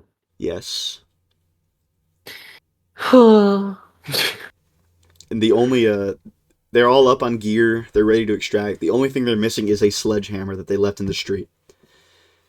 And now they need to go get it, which is great. Fuck. You know, Fuck. it's one of those situations where, as a civilian, you'd be like, "Why would we do that? That's just more likely to get Uh-huh. us killed." But no, you got to do it. Unfortunately, you have to go get that sledgehammer, and they do. I'm not getting the sledgehammer if it's me. Fuck the sledgehammer. But that's why I'm not in the military and not a Navy SEAL. Yeah, there you go, right? I'd be thinking the same thing. I'd be like, "Fuck the sledgehammer," but inevitably, you got to get it. So Brads are 4 minutes out, and Miller exchanges the classic Trump OK sign with another soldier. Just Is that a like, Trump thing? well, he kind of popularized it a little bit Oh, I because didn't he even he know used to that. always do it. Like back during Uh-huh. the 2016 election, I remember people were doing it as like an iconic Trump thing. Oh. But that's besides the point. We see Mikey and Brian. They are like, we can't fucking hold the roof. It's impossible. They call in another show of force, and the plan is for it to basically fly in right before they need to push out to suppress the enemy. Hmm. And then they have to get Miller up onto the litter, which is extremely painful because you basically have to roll him to one side to get the litter under that half of his body. Then you have to lay him back down partially on the litter and then roll him the other way to get his full body under it. And that's just for uh, the casualty. That's an extremely painful process. Yeah. And he takes it like a champ. He's Yeah. just like, He's like, yeah, all right, dude, fucking do that it. guy's a legend. Yes. And meanwhile, Sam is being less of a legend because he's Yeah, like, much don't less. fucking touch me. Don't Don't touch fucking touch me. me. What do you want us to do, dude? You want us to just leave you here? That Because we would have can. been funny. They're just like, okay, see you later. It's like, wait, Listen, wait, you can wait. if I was them, I would have just put a fucking morphine spike in him. It's A just second like, one? well, Is Sam Sam not? Sam never got one. Yeah, he did. You're Really? misremembering. He got one, yeah. Miller And got the one. whole time he's like, "Give me another one. It's not enough." And they're like, "We're not giving you another one." And he's like, "I need another one." That was Miller. No, both of them got one. Well, the problem with Miller is they put it in his leg, and he was like, "Give me one in my arm because I have I have bad blood flow to my legs right now because of Well, the no, injury." And he then they're like, said "No, you we're not put it doing in it." my arm, right? He said, "Don't put it in my leg. You put it in my arm because I have bad blood flow." And they told him, "Yeah, we put it in your arm." I don't know if they Okay. actually put it in his arm or if they're just telling him that. But the other guy got one because three of them were used. Really? One was used and accidentally got He got a McDonald. dose of one of the One strongest opioids in the world, and he's still just he's screaming. still whining and He's still complaining. screaming about it. But the Bradleys But are now here, and the first two, anyway, the Casavac ones. So they get ready to do another breakout, which is when the show of force comes in. And then they all push out, form that half moon, start putting down suppressive fire, and they manage to get Miller and Sam loaded up in the Bradleys. and they start taking suppressive fire, so they're trying to fire back Yeah, they and need to get break back in the contact now. house. And Mendones gets stuck in the Casavac. He can't get out, Yeah, and as the doors and close, we see and a it shot wheels of off him without just him. like looking, just like Yeah, he just went through hell because he did. yeah. That's Um, like, imagine. He, they probably still make fun of him to this day about that too. Like, oh yeah, you didn't make it out of the Casavac. Okay, buddy. maybe I don't know. You didn't make it out of the Casevac. Well, you do got to send a couple guys with the casualties anyway to render aid, Yeah. but that's besides the point. There was another guy in there as well, yeah. So then we get another drone shot, uh, which is they are they are looking over and there are a bunch of terrorists on the roof. So the SEAL team basically radios the Bradley, and they're like, "Fucking shoot off the roofs of these buildings with your chain guns." And they're like, "We're And not going to do that." They're like, "No, you got to do that." So, and they're like, "All right, I guess we'll do it." And these chain guns, by the way, they are insane. These are fully automatic 25 millimeter turrets, basically. And I don't know if you've seen the footage of two Bradleys taking out like a high-end Russian tank in Ukraine with their 25 millimeters. Like I these have weapons not, but are I can imagine. these weapons are insane. All right, and Yeah. they've been around since like the 80s. That's Uh-huh. how long we've been running the Bradleys for.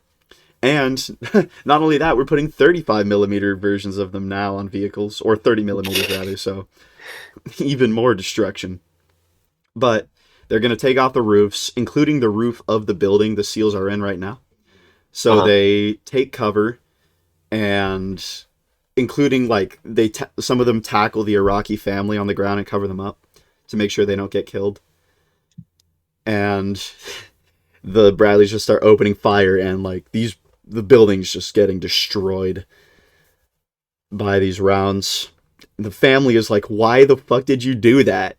Basically, they're freaking out, and how could you blame them, right? Yeah, there's And nothing like that's what has to happen. yeah, and then we get another show of force as everyone breaks out, and it goes kind of the same way as the last one did, except now they're all getting in the half moon, suppressing the enemy, and then pulling back off to get into the Bradleys. And we see people are counting them off, which is very important, right? Like I was Uh-huh. talking about with that German guy who got left behind in Band of Brothers. They're doing a personnel count as people are running into the Bradley. This guy's like 1, 2, 3, making sure everybody is there. Yeah. And then they get in, seal the doors. The Bradleys drive off, and as soon as the Americans are gone, it's just silent. The whole And city. all yeah. And the Iraqis start like walking out of where they were hiding, and like it's just this band of ragtags who, because of the way that urban warfare works, were able to Do do some this. significant damage. Yeah, It's do only a like lot 20 of of them. damage. I think that's the whole point Uh-huh. of this shot is to show us like, wow, there really aren't actually that many of them. Yeah, It's just even though it felt like counterinsurgency. there were 1,000 people. Yeah, it felt insane. And this is the only time in the movie we really get a sense of how many there actually are. The Yeah. entire rest of the movie they're mostly concealed.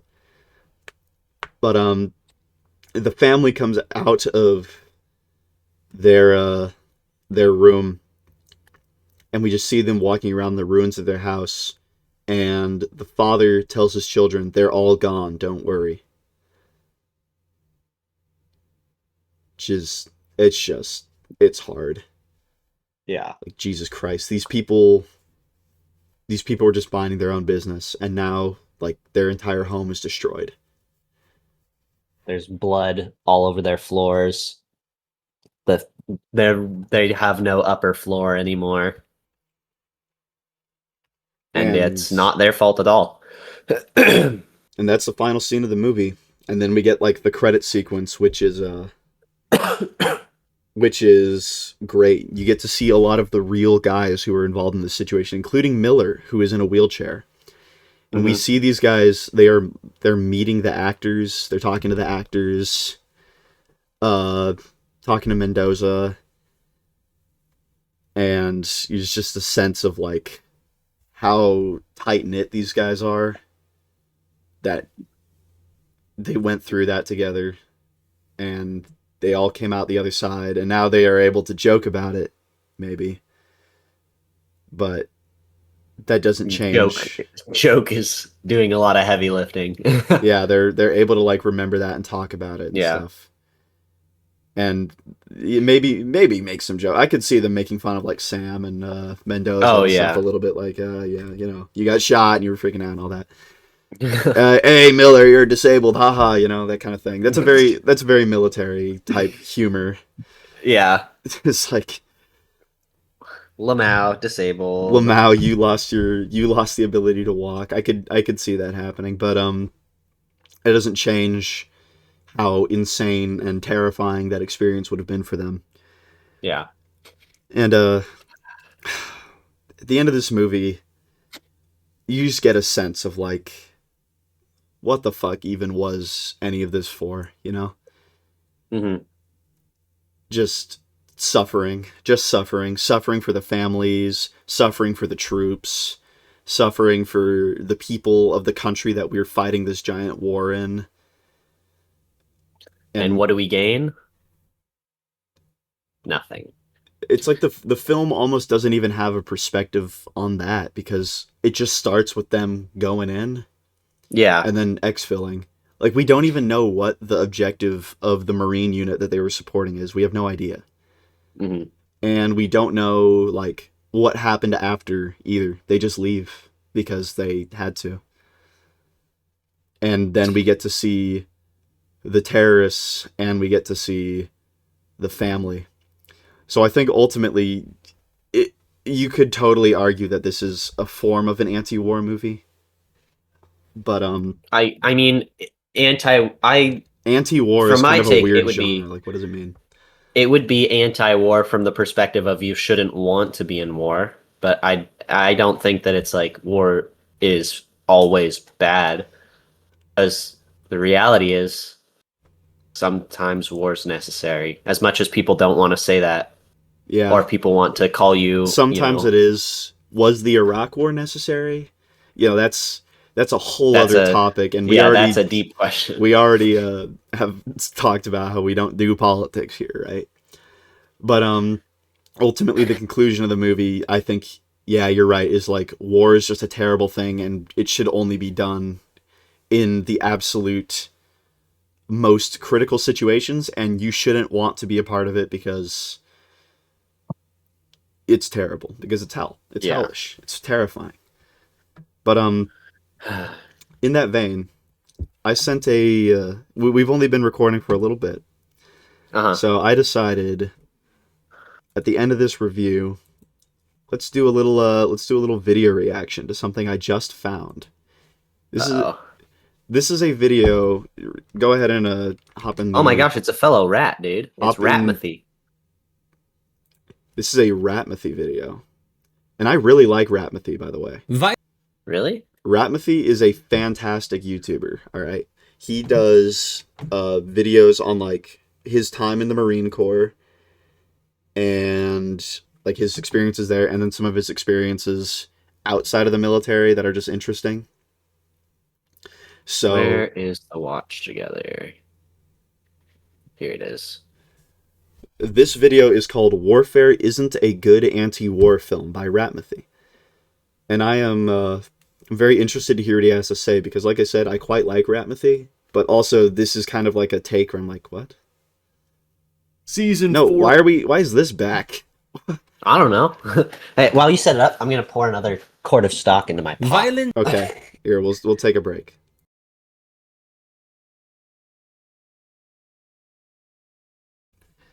All right, let's watch this video. Violence is never the answer. It is something that you say back in high school during one of those Socratic seminar discussions so that your teacher can go, oh wow, how profound. You get a gold star. But that I'm getting like flashbacks to our friends in high school who did that all the time.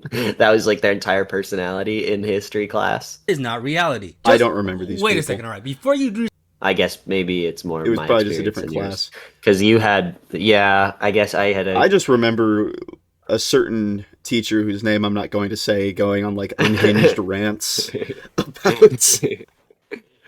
You see, various my world things. history class was with a teacher whose name I will not mention, and she would go on unhinged rants about the opposite, and then she would call Hitler hot, What? which was always Wait, really no, uncomfortable. text me who this was because you know who I'm talking about. I don't know who you're talking about. I'll tell you that she, on multiple occasions, said Hitler was attractive, Mussolini was attractive, Okay. and Stalin was attractive. To be fair- she said to To be the fair, students. Mussolini kind of mogged. Like, Mussolini Yeah. kind of mogged, but Hitler and Stalin, no, they did not mog. She said she would swipe right on all of them. So That's so crazy to say to like high schoolers as a teacher. yeah, Jesus that was Christ. a weird class. All right, let's keep the video going. I tackled someone off a chair in that Let me class. explain. This is Bob. Bob wants to Hello, murder your Bob. family. You tell Fuck Bob, you, hey, Bob." please don't murder my family. Bob says, I'm gonna murder your family. You say, Fuck you, "But Bob." murder isn't good, and what about the sanctity of life and morality and all that stuff? I don't care. I'm gonna murder your family. Now, It's such a funny scenario. Like a murderer comes into your house, and you're like, but what about the sanctity of life? he's like, oh, I never thought about that before. Holy shit! I'm a me changed ask man. you a question. I'm a Are you going changed to man. let Bob murder your I'm gonna make a genuine change in myself. Oh. family, or are you going to pick up a gun and fight back? I really do hope you choose the second option, not because you are salivating at the mouth to turn someone into an oversized bag of fertilizer, but because if you don't do something, then there will be dire consequences. And while that is an example on the micro scale, you can extrapolate that example to be on the macro scale, applicable to conflicts between groups and nations. The idea that wars must be shunned at all costs under all circumstances is a very naive way of looking at the world. The world isn't a Disney movie. Many times people that wish you serious harm are not gonna have an epiphany after a strongly worded scolding. And let me make this clear, I am vehemently anti-war. However, to be anti-war for the reasons already stated does not mean to be He's a wonderful representation of the rats. The Yes, rats this is our belief. stand anti-war. against all wars But for not the like simple reason that extremist they are anti-war. Not well. I would just consider this the normal person take of Yeah. war is bad. I don't want to do war unless I like the alternative to war is worse, right? Yeah. Like if the I don't know why Holocaust it's is like happening, a debate. then sure, we can go put a stop to that. But if we want oil, then maybe we shouldn't. Maybe we should buy the oil. Well, hey, let's not get too crazy. Oil's important. Yeah, dude. I'm gonna kill you unless you give me your oil. Give me your oil. I'm gonna kill you. All right. wars. That is way too dogmatic. And while I hope for a brighter future without wars, at the present time, I am still operating based off of reality. To be anti-war is not to be just against war or violence in general. Scenes showing that war is violent and gruesome itself is a crucial element to many anti-war films, but it alone does not make an anti-war movie anti-war, because again, wars can be justified. To be anti-war is to be against unjust wars and violence, to be against war tourism, to be against profiteers, racketeers, and wars started under false pretenses. Warfare is a movie set in the Iraq War, which follows a group of Navy SEALs in a mission gone wrong based on the actual experiences of Navy SEAL Ray Mendoza, who co-directed this movie. And if this was a movie only about his experiences and that of his teams in Iraq, then I wouldn't be making this video. However, because this is supposedly an anti-war movie, well, there are some serious problems with this film. Let me just address the elephant in the room. That's a big fucking rat, by the way. Yeah, dude. He's been hitting the gym. He's huge. He puts me to shame, dude. He puts me to absolute shame. I'm a much smaller rat. In all my fat glory, I'm still much stronger or smaller than he is. War was started under false pretenses of weapons of mass destruction that did not exist. Now, I know that might have just enraged a lot of people watching this, so I will make a deal. I will take down this video, offer a formal apology, and backtrack everything I said under one condition. You show me the genuine weapons of mass destruction that Iraq had, doing something that has not been able to be done so far. And if you can't do that, then there's really nothing to argue about. I bring all this up, well, one, because this movie is set during the Second Gulf War, aka the Iraq War, but two, because all the quote-unquote reasons for going to Iraq sets a slam dunk opportunity for warfare to send a very clear anti-war message and deliver on being an anti-war movie. This is the point of the video where you start to worry that he is going to criticize this movie for not being anti-war when we're not criticizing the Iraq War when that isn't yeah, that's not exactly the purpose of this not really movie. What the movie is about. You know, the movie's about the experiences of this this platoon of SEALs and what they went through and what combat is like as a whole, the effect it has not just on the soldiers involved but also on the civilians in the area and We the shouldn't be world. we shouldn't be reacting to where we shouldn't be getting emotional or angry or happy or upset at movies for saying or not saying the thing that we wanted them to say. Does Ratmathy want there to be a scene where like Will Poulter is like, you know, I really think the Iraq War is a bad thing. I really think there Like, aren't any weapons of okay, mass destruction listen, here. why would they put that in when this story is fully based on first-hand accounts and that conversation probably never happened? Didn't happen. It didn't happen. It just didn't happen because they were busy trying not to die. Yeah. It would have been great Hunting. if the Bradley's driving away and Mendoza's in it and he's like, "Wow, I really wish I wasn't involved in this warfare." It's like the last line of dialogue is like, warfare, it's bad. As they're like rolling out. The Iraq warfare was a lie. This warfare never should have happened. Warfare never changes. That's what I Ratmathy am was. on my hands and knees begging right now. Just listen, just hear me out before I'm hearing you out. Crazy ass He's comment. I'm gonna begging. comment though. Is Warfare I'm gonna even say some supposed to crazy be ass an shit. anti-war movie? Well, when director Alex Garland, while It doesn't matter what the director says. It matters what the show or the movie tells us. being interviewed by Empire I kinda magazine, care what was Mendoza has to literally say. asked if Warfare was supposed to be an anti-war yeah. movie. I He guess that's states, fair. and I quote, "I would say it's not possible to show war in any way that resembles." There's definitely a death of the author distinction between like fiction and then like nonfiction. Like death of the Yeah. author doesn't really apply in nonfiction. I think now that I think about it, Because you're not 'Cause- exactly the author. yeah, because it's just like it's like what actually happened, you know. Yeah. what it really is in terms of its brutality and violence, and Unless the author is actually dead, and then you know, Oh, well, yeah. wow, wait, death of the that really is, huh? Anyway, emptiness without it being anti-war. The co-director and one of the lead actors yeah, okay, let's roll that back and read this quote. I would say it's not possible to show war in any way that resembles what it really is in terms of its brutality and violence and emptiness without it being anti-war.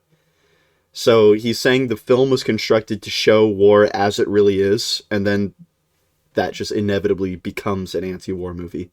It's not like Yeah. he set out to create one, basically, is what he's saying. Mhm. possible to show war in any way that resembles what it really is in terms of its brutality and violence and emptiness without it being anti-war. The co-director and one of the lead actors also says something similar in the response, and I'll put the quotes up there so you can read them. Let's read them. Our aim is to be authentic and to show the texture of war that I think people need to not forget about. If you watch that and you're like, fuck yeah, war is awesome, then there's probably something wrong with you. This is what war looks like. I'm not saying don't go to war. The people that are in charge make those decisions, and they shouldn't take that decision lightly because there are people who will answer the call. This was just an event, one of many events that took place in the longest war in American history.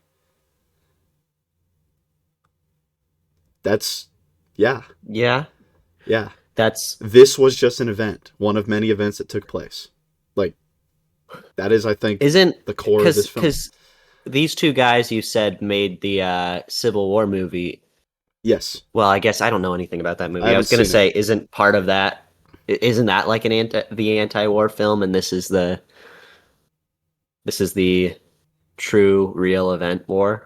But Well, I don't know anything about Civil War, so the I'm not film gonna. it's fiction, right? It's not a real, Yeah. it's not a real story. Well, I guess, well, real story. It's not a true story. Versus this, which is just recounting true events. So the TLDR is yes. Look, I'm not gonna pretend like I'm stupid or that anyone else is. It is very apparent that this movie, also for the reasons I'll get into, was never set out to be an anti-war film. However, once there was some serious then we're good. backlash from the public about this being a disguised propaganda film, the people involved in this film, or at least marketing this film, tried to spin who this the movie fuck- to be like more Who the fuck thinks this is a What? surprise propaganda film? Not only will America come back to your country and kill all your people, but what's worse is that they'll come back 20 years later and make a movie about how killing your people made their soldiers feel sad. Frankie Boyle. Who's Frankie Boyle? Okay, Frankie Boyle, how about you go fuck off? Because there's literally like, there is a significant uh portion of the movie that is dedicated to showing the family and how they were affected by this war. Very funny how these movies will portray the world's most heavily funded, technologically advanced soldiers as the scrappy underdogs against a bunch of poorly equipped local militias. They're not portraying them as Did you watch the scrappy movie? It's just no. Fuck off, Yasmin. We don't get to choose how we portray it because this is what actually happened. Yeah. Like, there's just a real event that took place. So, what did you want them to do? Like, change it? Did she want the Americans to come out in like mech suits and just obliterate all the terrorists and have Mendoza be like, yeah? They all walk out in like Iron Man suits. Destroy all terrorists. Destroy all terrorists. Yasmin would have been like, woo! Fuck go! This is a much better movie where they portray them as rich and successful and strong. Dude, it'd be crazy if I made a movie about like the discovery of America, like about Christopher Columbus, and somebody was like, weird how they portrayed Columbus as an explorer.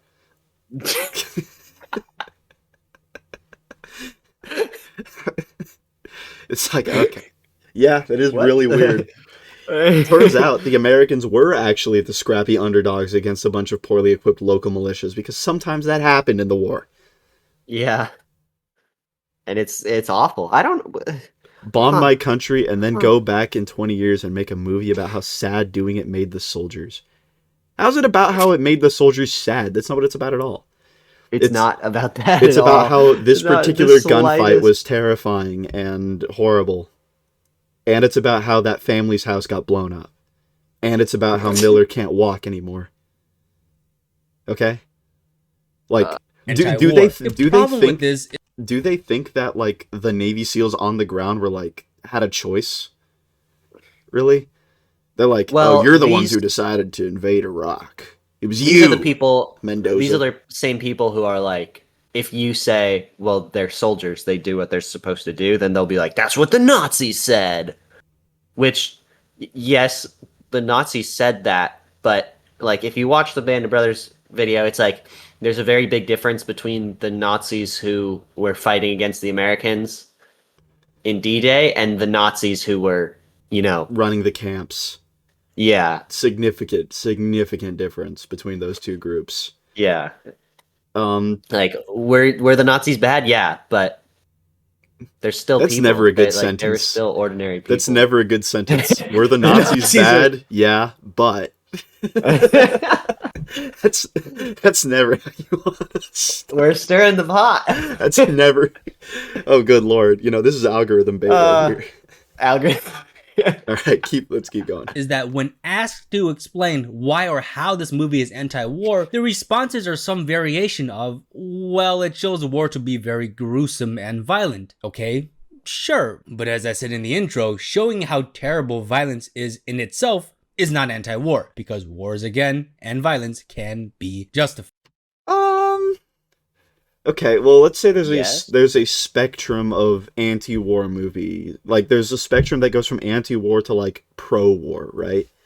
You could envision a version of this movie that would be like a recruitment ad. You would show like the soldiers like being badass, killing the terrorists, fucking them up, and you would also portray the terrorists as being like super evil, right? And look at these cool soldiers bucking up the terrorists. You could definitely say this movie is way more along the spectrum of anti-war than that first example, than the fake movie I just made up would be. Right? Yes. There's a spectrum. It's not like a movie is either anti-war or pro-war. Like Band of Brothers. Band of Brothers is probably further towards the pro-war side than this movie is, I would say. Well, Not in the sense that like the movie is advocating for war, but in the sense that like it's a bit more favorable to the idea that like we fought that war for good reasons than warfare is.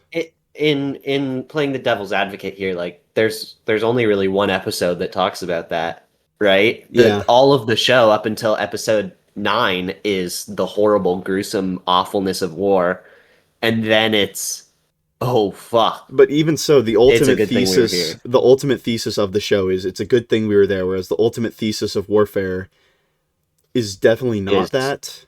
yeah. It's closer to the side of one than the other. But it's not like the point is there isn't like a dichotomy where a movie is pro-war and anti-war. There's probably like Uh-huh. there's probably like a 3-dimensional graph of what it means for a movie to be anti-war because there's Do a you know ton the of four different things that differences continue. between? Do you know the differences between these flags? Because we got one Taiwan, but then we and got. remember, the Why did question you Hey, why'd you do that? I didn't play it. I didn't play it. Neither did I. Is Watch Together being but silly as I again? said in the intro, Okay, showing let's get how back to the terrible flags. violence is in itself is not anti-war because Okay, war so is again Oh fuck, that and was my violence. fault. let me pause it. Okay. The 4 different We got- flags. We got the rising sun. We got China. We got Taiwan, and then there's Taiwan, but the sun's in the middle, and Taiwan, but the sun's in the middle, and they have. No, you're writing. just wrong about all of them. Oh, I am. Yeah, the rising sun is Fuck. Japan, not China. Then the flag in That's not the supposed to be a rising sun. that's the Japanese imperial flag in the middle. Oh, that's the Japanese imperial flag. Yeah. Fuck. And then on Okay, the I'm left, confused. that is the flag of the Republic of China, which is now just on Taiwan. Right? Uh-huh. That's the Republic of China, and then the other 2 flags are not real. Oh, They're just okay. they're just fake. I'm pretty sure. Can be justified. And remember, the question that was asked to the director and the co-director was not if the movie contained anti-war elements. The question was if the movie was set out to be an anti-war movie. And so the answer And they said no. given was Yeah. essentially a hesitant yes, it is. I don't know. No. I think the answer was no, that's not what we created it to be, but that pretty much is the interpretation that the movie ends up giving. Yeah. It's like you can't. Nobody's watching it and saying, "I want to go to war." It's like exactly what they're saying. Unless you're like we're a not psycho. trying to. We're not making a anti-war piece, but the reality is war sucks, and if you are gonna portray something honestly, it's not gonna be favorable at all. Yeah. I will treat it as an anti-war movie because of that, as you cannot have both a movie set out to be and not to be an anti-war movie in the totality of its messaging. And a reminder, this is not a movie review. If you Ratmathy is he's losing his rat brain and letting the monkey brain take over a little bit. He has misinterpreted their statements, I think. Yeah. And he's going to But unfortunately this is where that the video will go misinterpretation downhill. want is my going to thoughts on the ruin it movie, all. I thought it was a well-written movie as a movie with good tension and worth a watch. But this video is explaining why Warfare fails to be a good anti-war movie. So how does this? This is like the people who are like, "Oh, The Last Jedi was a good movie, but it wasn't a good Star Wars movie." And you're like, "What? What? It's either a good movie or a bad movie." How about you suck my entire asshole? That's is the movie good or is it not? Right? And to be Yeah. a good movie, you do need to like your messaging and your story need to kind of match up. Right? Mhm. And I think the message of this movie is that combat fucking sucks ass and you shouldn't want to be in it. And the events of the movie agree with that message. movie addressed the looming question, the question of the validity of this war, the morals behind conducting such a war. Does the movie give some prologue that mentions about the lack of WMDs or the reasons for going to Iraq? Nope, not. What? That would be weird. if the- I think everybody knows. Imagine why. if the movie opened with like the text that's like, they're, the SEAL platoon, it's 2006 at Ramadi, they're setting up to support the Marines. Oh, and also there weren't any weapons of mass destruction. I wish it would like opened with like the actual declaration of war, and then it like hard cuts to like Mendoza, and he's like, "There's no wars, there's no weapons of mass destruction, by the way." And He's then like, it "That cuts was a to lie." the movie starting. That was a lie. Imagine the scene where they're dancing Fake to news. they're dancing to the Zumba fitness video, but instead of the Zumba fitness video, it's just like a video of someone being like, "The Iraq War is a lie. There's no weapons of mass destruction," and they're in there like, "Yeah." Yeah. And then it cuts to the movie. Not a Right. single scene, not a single phrase, not a single line. This movie quite literally never addresses why the SEALs or America is even in Iraq in the first place. I think that's Because it by doesn't design. need to. They literally Yeah. don't ever explain to us what the mission is other than like what we absolutely need to know, which is that they are observing and reporting for a Marine team. That's all we know about anything. And that's good. That's a good choice, I think. Yeah. I don't really understand why you'd be mad about it.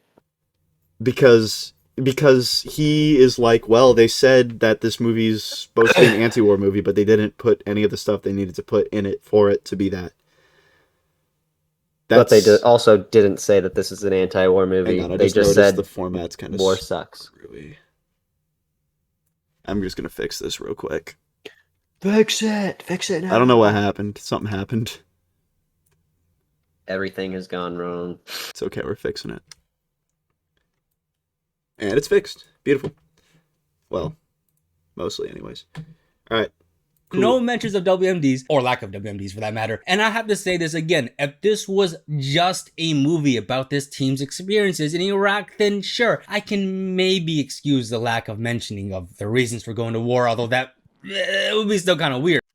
That is mostly what the movie is. It is about these guys, and it is about the people whose house they took over, and also some of the other soldiers from other groups who are involved. It's just about this event, pretty much. So, I don't know, man. I don't know what you wanted. You've disappointed me. Why didn't they open the movie with a scene of George Bush and Dick Cheney smoking cigars going, it's pretty crazy how he tricked everybody, isn't it? And then It's like it opens with like all these guys in business suits, but they all have like, you know, the marathon papers with like your numbers, but it's like racketeer, propagandist. oil thief. I'm really glad that I racketeered this war to happen. Yeah, they've all got like propagandized the Americans. they've all got like doo-wop Italian accents. Yeah, we really fooled those soldiers, didn't we? They never saw the propaganda even coming. They thought there were WMVs in Iraq, but there weren't none. Yeah. Yeah.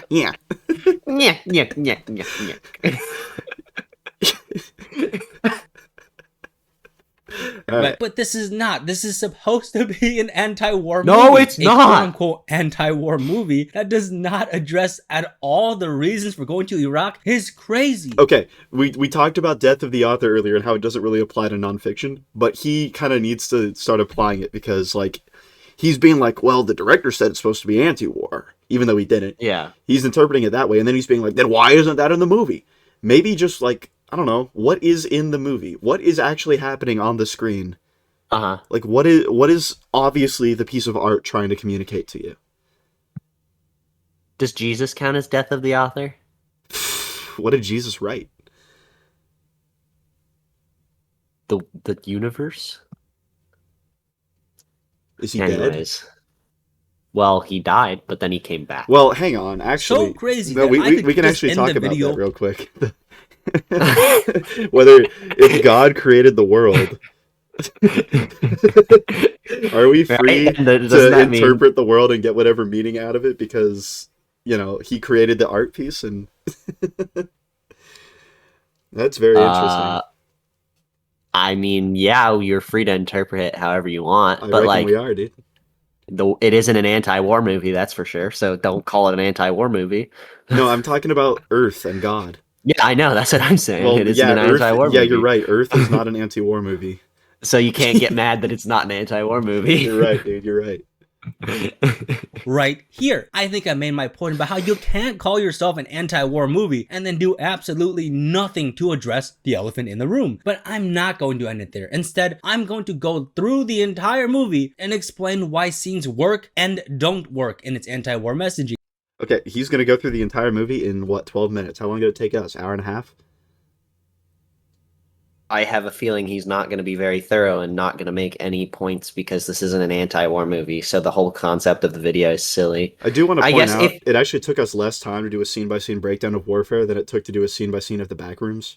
I know I was going to bring it up, but I didn't want to. Mostly because there's, like, no issues with Warfare. Like, Yeah, there's nothing to critique, really. I'm sure you could find it's something if you really fucking tried, but, like, there really isn't anything to be like, well, they should have done this or whatever. yeah. And there's a lot of the runtime in Warfare that is just like soldiers waiting, talking on the radio, right? We already talked about Uh-huh. that. So it is If actually he a pretty was quick like movie to go through. Ratmathy is struggling because he like the biggest problem is that he's just completely misunderstood what they're saying about the movie. He's both But like misunderstanding what the directors are saying about the movie, and he's taking what the directors said and like retroactively applying it to the movie. yeah, which it doesn't matter what the directors say about the movie. But Um I wonder if his point here is to be like, well, the directors failed at creating the kind of movie they wanted to create. they fell on their face into a pile of gold. Whoops. But like, Oh here's the no. deal: if the concept of this video was people on the internet are saying that this is an anti-war movie and it's actually not, then yeah, it'd be a great Ratmathy video because he'd be right. Those people are wrong. It's not an anti-war movie, but he's coming at it from the perspective of the directors said, but the directors didn't say at Okay. all. They said the opposite. In fact, So for the remainder of the video, right? We've already established that. We've already debunked that. Let's just take it for granted that he's right. uh-huh. And then like go from there. He's right. The directors Okay. were trying to make an anti-war movie. Let's just assume that.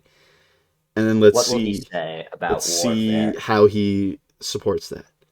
And not only that, I'm going to explain to you places that could have been made to send a much clearer anti-war message without completely rewriting the entire movie. So the first third of the movie, we see SEALs occupy the home of an Iraqi family to use as an observation post, and then for the next half hour, they are pissing in bottles, dipping, and throwing one-liners. Now, yes, I understand that this is to establish the setting and dynamic and all that, but it is a series of wasted opportunities. This would have been the perfect time to have the SEALs chat a little bit about why they're there in the first place.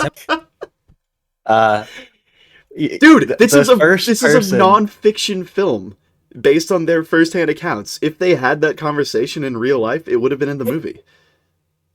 The first person to ask for more exposition in a film. I really wanted the plot to be explained to me. I didn't really I just think it's understand crazy. it. Like if this was a fictional movie, yeah, you could have had that.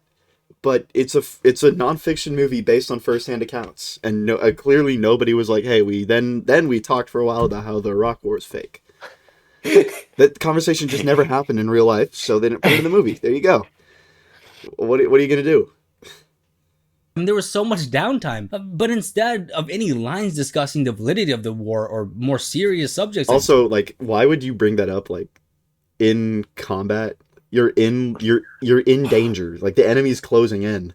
They're massing. Hey guys, have you found any weapons of mass destruction yet? And then, Will Poulter's just like radioing up. He's like, "We lost our air support." The other guy's like, "Damn it!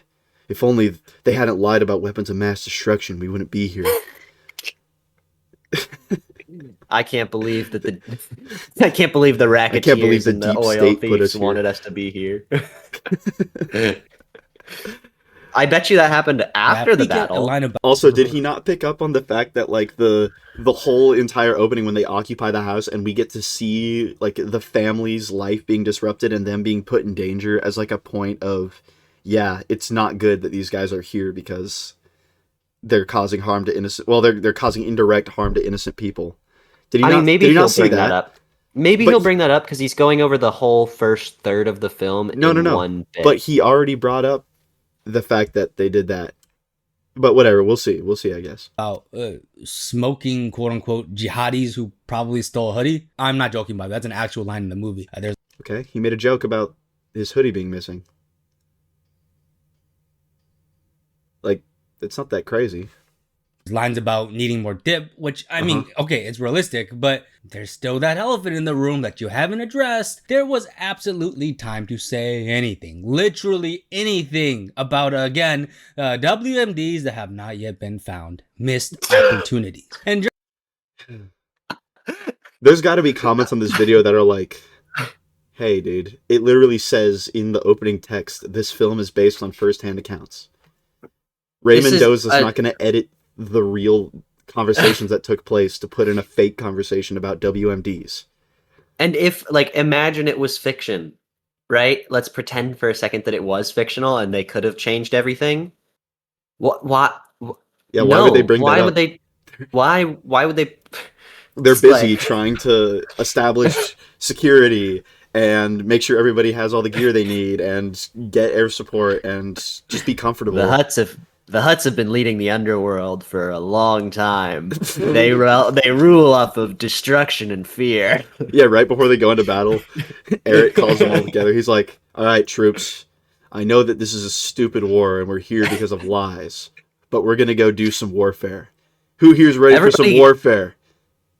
Everybody keep your eyes out. In the Quran, there's a part called jihad, and Islamics believe that they must kill anyone who is a threat. Everybody stand in a circle. Put your right hand in. On 3, everybody yell warfare. 1, 2, 3, warfare!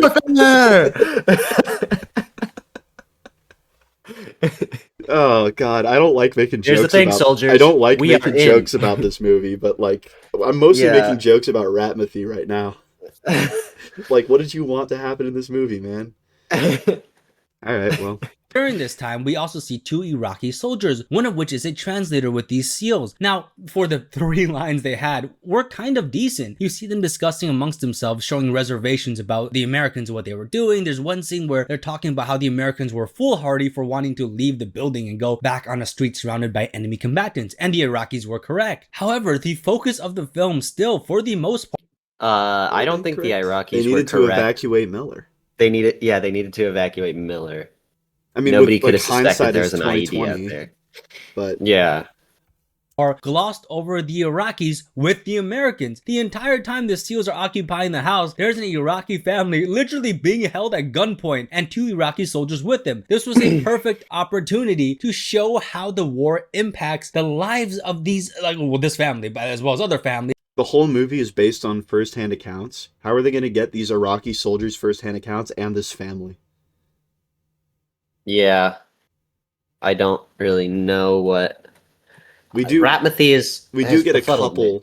We get a couple shots in this movie that aren't based on first-hand accounts.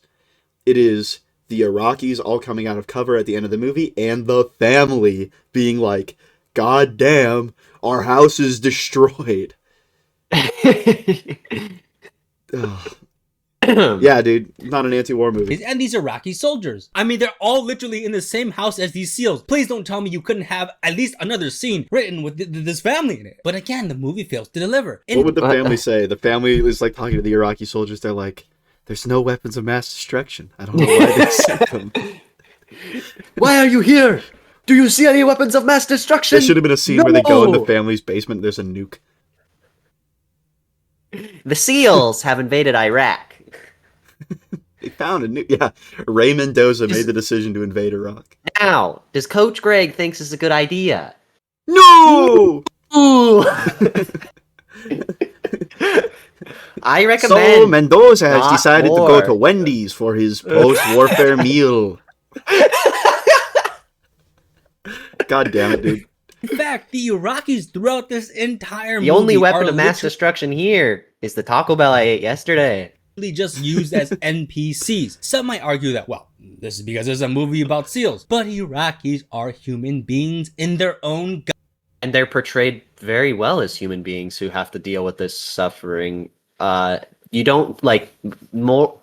This is just nobody's like arguing this is a movie about SEAls. Yeah, except it obviously is, but nobody's like, this is a movie about SEAls. We don't care about those fucking Iraqis. Nobody's saying that. Well, this is just like. It's monkey brain, dude. Ratmathy. You're a rat, not a monkey. Here's the thing. Here's the thing. Bigger isn't always better, right? Truth nuke. I wouldn't be more scared of the Iraqis if they had much bigger guns.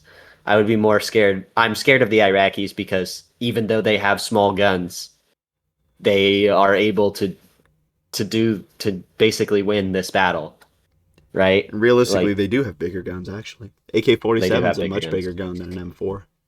Yeah. It's true. PKM is But bigger than a saw. It's true. true. Goddamn country. At least give the Iraqis more fucking screen time, especially if you're going to make a quote unquote anti-war movie. The final shots of They the movie, which are the most important shots besides the opening shots, are all Iraqis. Yeah. So, half an hour into the movie or so, the SEALs get a grenade thrown in the room and they get peppered by shrapnel and a short firefight breaks out. The scene is well done. I'm not here to hate on the movie and I will give credit where credit is due. We see flashes of opposing enemy combatants. We see the panic in the SEALs. There's no stupid moment where a SEAL does some Hollywood Rambo shit and hip fires a machine gun and mows down like 50 people. Why would there be that moment? Like, that's not even something to worry Well, about. I think he's saying that it's a good thing that moment doesn't happen. I know he's saying that, but Yeah. what I'm saying is, like, Yeah, these are, like you would make these critiques about a fictional movie. You wouldn't make them about a movie like this that is entirely based on just, like, true Yeah. events and first-hand accounts. I'm glad they didn't put any shit in it that wasn't real, like a discussion about weapons of mass destruction. I wish they put that in. Now you see the SEALs like stumbling around, they forget shit, they leave gear in one room and they grab the gear and they bump into doorways. This is a step in the right direction to show that these men are people, not superhumans. And I agree. applaud the movie for doing so. Showing the vulnerability of frogmen, marine soldiers, or whoever it may be alone does not make a movie anti-war, but it is an important Is frogman a term for seals? Yeah. That's like a nickname Okay. for Navy SEALs. element in anti-war movies. So the frogmen call in Exville and they are ready to push out after popping smoke, and this scene is also well done. You have close-ups of these men and they look nervous, they're worried, they are hesitant, they look scared. And I don't mean that in an insulting way. I don't know who wouldn't be scared. By scared, I mean that they are humans. And again, I applaud the movie for showing this. So using smoke as concealment, they leave, and just as the front of the stag is about to enter their armored vehicle, it is hit by an explosion. Whether it's an RPG, IED, it is never explained, but the aftermath. Actually, it's explicitly said it's an IED, but I guess they don't I know. guess he's correct. They couldn't know. I don't think it's an is RPG. sudden and jarring. There is no heroic That's a music. big There's no fucking quirky little explosion for stupid an ass RPG. fucking dialogue before everything happens. It is sudden and violent. This is another element of anti-war movies that is present, and I applaud the movie for including. And yes, while in history there have been Yeah. last stands that have been immortalized and documented, the vast majority of casualties and deaths in war are not dramatic. They can be a guy who's taking a shit and then struck by a random piece of shrapnel. It can be a soldier ready to enter a combat zone and hit with a stray round and killed without even understanding where it came from. There is no glory, no Hollywood spectacle, and this movie shows that very well. One moment they are ready to Okay. extract, and the next moment you have bodies all over the place. I'm curious how he's going to be like, but this isn't very Yeah. anti-war. Like, what's the hook going to be? If it was anti-war, his last words would have been, "This war is a lie," as he died. I have a Frogmen feeling there Iraqis aren't in any shock. weapons of And mass then the destruction. movie misses another opportunity. Oh, here we One go. of the Iraqi soldiers is just eviscerated by the explosion, while the other Iraqi Why didn't the dead Iraqi get up and say, "We had no weapons of mass destruction anyways," and then fall back down and die? Into the camera. soldier hobbles out of view. And that is the last time you see him. There is like a brief picture at the end of the film with their real life counterparts, but the movie never explains what happened to the Iraqi dude that hobbles away. So, okay. Doesn't he end up back in the room with them? Was he, the question is, did they get his account? I don't know. Maybe, maybe not. Let's look it up, actually. Did the surviving Iraqi soldier in... I can't type! I seriously, I'm like an old man.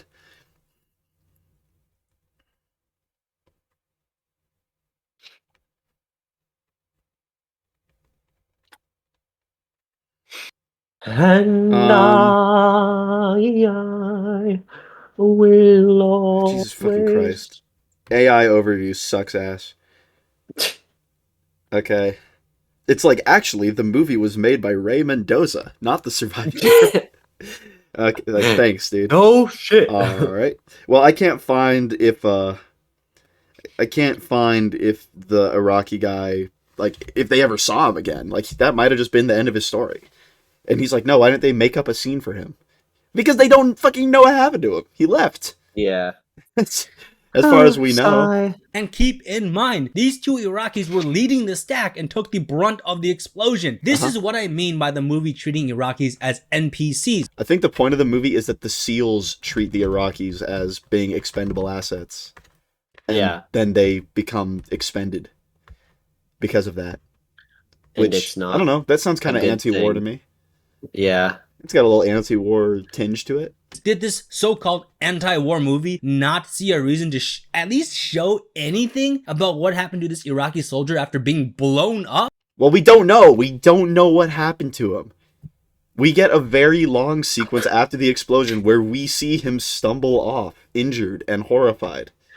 Yeah. He probably died. Did you watch the by movie? Well, he did watch the movie, but he's like, I think he's just struggling with the fact that, like, they're not gonna make shit up and put it in the movie. Yeah. They're not gonna. It would be kind of weird to even call this movie well written, because yes and no, because it's just based off of shit that actually happened. The movie could have shown some conflicting emotions about helping Americans while being Iraqis themselves. Anything, literally anything. So this explosion happens and we see the SEALs in shock. And in one scene, one of the SEALs is dragging another critically injured SEAL and he is pissed off that the rest of the team isn't helping him but just huddle up in the building they came from scared. Hey, good scene for not making the SEALs Supermen. There's also a scene where one SEAL tries to like stab morphine to the wounded SEAL and then he stabs himself instead. Again, solid scene for showing these men as people. Now, this is the part most people point to as what makes this film anti-war. For literally the rest of the film, we see two wounded SEALs screaming on the ground as they are critically wounded. This scene is gruesome. This scene most definitely does not make me want to take shrapnel anywhere. We see the immense amount of pain these men are in. But you want to know why it doesn't work as anti-war messaging? Because this entire film ignores why these men are in Iraq in the first place. Oh. Why didn't Miller just, like, talk about how there were no weapons of mass destruction? Miller's like screaming, God damn it! God damn it! We were never meant to be here! Like, you don't need that context, dude. Like, okay, All Quiet on the Western Front isn't anti-war either, I guess, because the soldiers never sit around, they're like, wow, it's crazy that Austria had to attack Serbia. That conversation never happens in that movie either. It's definitely fucking anti-war. That's like the most anti-war war movie ever made. God damn it, man. What are these men suffering for? What are these men dying for? What are these men even doing here? And I think we can kind of also just figure that out. It's like if we all know about the Iraq War. That's the thing. We know what's going on. We have our own opinions, right? You can interpret this. If you are for the Iraq War and you think it was a good thing, you'd be like, it really sucks that these guys had to do that, but they're suffering and dying for a good cause. And that's your interpretation from the movie. And if you are anti the Iraq War, you'd be watching this and be like, wow, this, like, what pointless suffering these guys had to go through and the people of Iraq had to go through. You can take both of those messages from the movie. Because the movie's not making a point. And the movie still like works as it is, regardless. I guess that means it's not anti-war. I guess Ratmathy is right. Ratmathy is right, but he's phrasing it like it's a criticism instead of like it's just what it is. Yeah. Yes, I know that in the military, you don't exactly get to tear up your orders and go if you don't like them. But this isn't some excuse for why the movie doesn't mention at all for the reasons for going to Iraq. If this film was set in my house, where I hear some strange noises at night, go downstairs, find a home intruder, and blow his balls off with my rifle, and he spends the next 20 minutes screaming in pain while we both wait for an ambulance, it would be the same fucking shit. And that might sound like an extreme comparison. What? Why would you just take him out? It would be the same shit as what? What is he? He's comparing him shooting an invader in his house while he screams and waits for an ambulance to how the movie is portraying the SEALs. I guess. To what Of end is he making this comparison? I guess he's. What's the point? I guess he's saying that uh this portrays the SEAL like the SEALs are the good guys. I guess okay. I think he's complaint. I figured it out. I figured it out. The complaint is that the real life situation didn't address why the guy was in his house to get shot. I still don't know what that accomplishes, but that's what he's saying.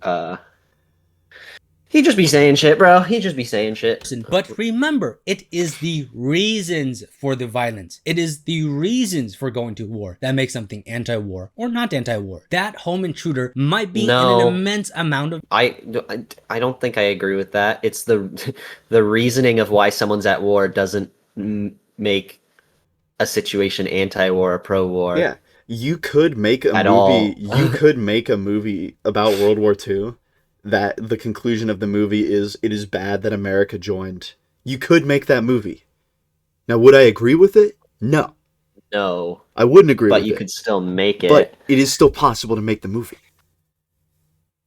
Also, even granting that even if he's granting, like, okay, yeah, a movie can only be anti-war or pro-war if it explains the reasoning for why the war is happening, then I guess warfare isn't anti-war then. And that is fine. And then that's fine. That home intruder may have a family, and I certainly would not feel good about dumping rounds into him, but as he is on the ground screaming in pain, at least I can feel some comfort knowing that he didn't go upstairs and potentially execute my family. Okay, I think, or at least I hope you get what I'm trying to say. Showing that violence is violent in itself is not anti-war. Well, nobody's saying it is. Well, you might look at the violence in okay, take a Saving Private Ryan, right? Take the D-Day scene. Lots of gruesome violence. Definitely gets the point across that, like, getting shot fucking sucks and war is terrible, right? This movie kind of takes it a step further, I think, in terms of really just getting into how bad being wounded in combat is. And, you know, there's definitely an element to, like, we're going that hard into it to make a point. Yeah. And then there also is like a John Wick scenario where they're like, look how cool this is. Yeah, look how cool it is to shoot people and kill them all. Yeah, I mean, that's the type of movie that exists, and it's fine. Well, let's see. So now we get to the third and final part of the film. An extraction team is sent in to rescue the wounded SEALs. We have a good moment where the officer in charge is asked what they should be doing, and he responds with, I don't know. But the rescue team is another missed opportunity. The rescue team is simply shown really as a typical Hollywood shootout. Now, I know some people are going to No. What? That's definitely not the case. This is just it is shown as like this is what urban combat is. This is how it goes. Especially when you can't see the typical Hollywood shootout. We just brought up John Wick. He's comparing, like, he's saying this is like a John Wick shootout. Well, I don't know if he's saying that, but he is. Well, yeah, like, but this like, is still if you ridiculous. think about Hollywood shootout, that's what you think about, right? No, this is... what do I think of it? What? What do I think? I don't even know what a Hollywood shootout is. There's tons of fucking different kinds of shootouts I would think in of John Hollywood. Wick. Can you show a shootout not to be, well, a generic shootout? I mean, it's obviously just two groups of people shooting at each other. And so I will turn to an actual anti-war film and one of my favorites, Stalingrad. There's a scene where a German soldier is told to guard a position and shoot anyone that moves. A figure runs in front of him and he is shot by this German soldier who quickly realizes he just shot his friend. He is crying in shock after realizing what he has done, when then two Soviet soldiers stumble onto the scene. They don't shoot the Germans despite the German begging to be killed. The Russians, obviously feeling pity, tell the German to get out of there. Suddenly, the Russians, who were trying to spare the German, are surrounded by more Germans, who then gun them down without a second thought. The German soldier that shot his friend is still begging to be shot, as his friends tell him that shit happens in war and not to feel bad before leaving. The German soldier... Okay. Cool. What? That sounds like a good scene. How is this relevant at all to what we're talking about here? Why didn't they make a scenario where one of the SEALs accidentally shoots his friend? Because it didn't happen! No! this video is tickling my balls in a way that like no other video we've reacted to on this channel has yet. Even the CinemaSins video on Marty Supreme, that was still like obviously a goof clown video about like a fictional movie. This is how I felt watching Resingsense talk about backrooms. No, Rage. there is definitely a difference between like when it's fiction and when it's like when it's just a portrayal of a real event. You're so weird. Why didn't they just add a scene? Why didn't they just copy the scene from Stalingrad and put it in Warfare? They should have had a part where Mendoza accidentally shoots Eric, and then a bunch of Iraqis come out, and he's like, "Kill me, kill me!" And the Iraqis spare him, and then a bunch of SEALs come out and kill all the Iraqis. Dude, like this doesn't even work. Why did they put it in the movie, dude? Like there's multiple parts where they accidentally step on the wounded person, or the guy accidentally stabs himself with the morphine because he's pointing it the wrong way. No, but it's not an anti-war. How is this scene? Shoot each other? Hang on, I have another argument. How is this scene in Stalingrad anti-war? It doesn't address the reasons why the Germans and the Russians are fighting. How is it anti-war? Yeah, if you take his logic, it's like no movie about World War II can actually be anti-war because unless there's they like a address scene. The point, and the reason is that they were doing the Holocaust. Is there a scene in Band of Brothers like early in the show where they're like, "Well, the Germans have been invading a lot of countries, so we got to stop them"? No, there isn't. Okay, then I guess because the entire show up until episode 9 has no perspective on war. I'm gonna change this guy's name to Monkey Mathy. I like his other videos. You don't deserve I like to be a his rat. videos where he's just talking about his life experiences. That's what mostly he does. He's good at that, but like, this is not it, man.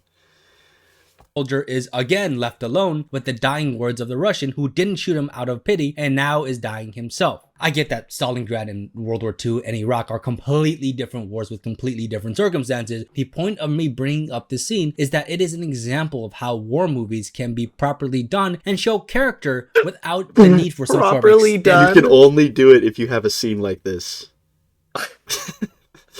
Okay. Alright, bro. When was the scene in Band of Brothers where the guy accidentally shot his friend? Okay, the reality Where of is what the he's scene saying in Saving is Private Ryan? so it seems like what he's actually saying is that you can the only thing that makes a movie anti-war is if it portrays the horrors of wars, and he's saying Warfare didn't do that enough. Oh yeah, he's saying dude, they should Warfare have portrayed more definitely. horrors of war. Which is They should have made up events that didn't really happen in order to portray more horrors of war.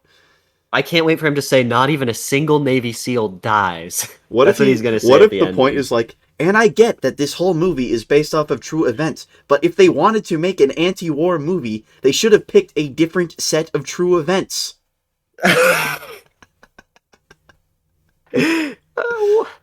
character development and building beforehand. So anyways, a generic Hollywood shootout breaks out, and after some back and forth and some waiting, it's okay, I understand now. He's saying that the whole scene of them getting to the SEALs was not anti-war because it didn't have any like...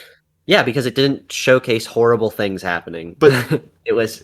It's true events, dude. I think this is horrible. What really happened. They did this to get to the SEALs. That is what happened. Nothing else happened. the SEALs are ready to extract. Again, credit where credit is due. There are particular scenes, such as this one, where he is shooting at a running enemy combatant from the back. That enemy combatant looks fucking hilarious in this pause. Why does he look like that in this shot? This is a terrible pause. He looks like he's like skipping. I'm like imagining Chris Kyle like, he's going for the gun! And it's like a small child. It doesn't even look like running he's holding a gun. It looks like he's holding a stick, like a cane. Yeah. Like a jolly cane as he's hopping along. That's not a point against the movie at all. This is just a funny pause. Yeah. Of a vehicle, and he is missing. Good. They aren't doing the 10 shot, 10 kill Hollywood shit. And so before leaving, there are Iraqis on the rooftop, and so the SEALs ask for their armor support to demolish the second floor. Mm-hmm. Remember, this is somebody's home. Yep. Imagine if some random dudes came into your house, blew up your lifelong possessions, and left. And we get that a lot of perspective. like we get look. They are screaming because their house is about to get destroyed. And then at the end of the movie, we get them, like, coming out and taking in the fact that their way of life has just been torn apart. Only response from the Iraqi family is, why? Which, Yeah. why is this That's what I'd ask, too. Why? What did he want them to say? Why did you do that? There weren't even any weapons of mass destruction. Ugh. anti-war movie, glossing over one of the most devastating effects of war, the effect on civilians. After the It's not! leave, the father or brother, he does refer to the woman in his family as sister, cautiously walks out of the room they were being held hostage in. Wait, James, can I hear you? Speak. Wait, can you hear me? Oh, I can. That was weird. Oh. I heard you, like, start to scream, but then you cut out. Okay. Well, that's probably a good thing, because it was really loud. Yeah, it sounded you sounded like fucking Hassan Piker. There's a clip of him like reacting to chat. He's like, "How could I be okay?" It's like Boogie whenever he's screaming and his mic starts to get all... Yeah, because I would say Hassan Piker and Boogie 2988 are probably related. She went out my... But no, it's insane what he says here. He's like, why are they glossing Effect over? on civilians. After the SEALs leave, the father or brother, he does refer to the woman in his family as sister, cautiously walks out of the room they were being held hostage in and into his destroyed, trashed, blood-ridden house. And what does he say? Come out, they're gone, don't be afraid. Hey, how about these Americans trashed my fucking house?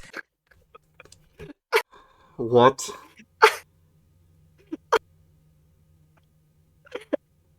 I suppose he could have said that.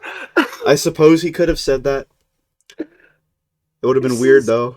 This is the stupidest shit I've ever heard in my life. What? I think we can... Wait, we don't need them to say that, man. We can tell with our eyes by looking at the screen what happened and how they feel about it. What? Does he need all of the subtext to be spelled out for him in text? Is this the people that Netflix makes the movies for? Dude, I feel terrible because I feel like I'm turning into, like, the back room. I feel like I'm turning into Resincings, right? I'm just like, you are the type of person... Are you the reason why Netflix changed it so that they're trying to make movies that people can watch while on their phones? I feel like... yeah, man, it's gotta be it. It's gotta be it. And didn't leave me with any compensation for destroying my lifelong possessions. Or how about... Wouldn't it have been great if he came out and he said that exact quote? Listen to it. How about these Americans trashed my fucking house and didn't leave me with any compensation for destroying my lifelong possessions? These Americans trashed my fucking house and didn't leave me any compensation for destroying my lifelong possessions. This warfare stuff is no good! I fucking hate warfare, especially when it's based on lies about weapons of mass destruction. I am anti-war. I am anti-war. Or how about this line? Hey, why do these Americans think they can violate my family and blow up half my house like they're in charge of the world? Dude! Okay. Dude, they obviously are thinking that. We can tell that by looking at their faces in the movie. Okay.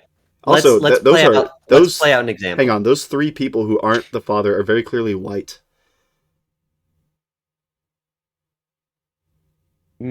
I think that the one on the bottom right definitely looks white. That is Caucasian. I think all of them, they look very Persian. But anyways,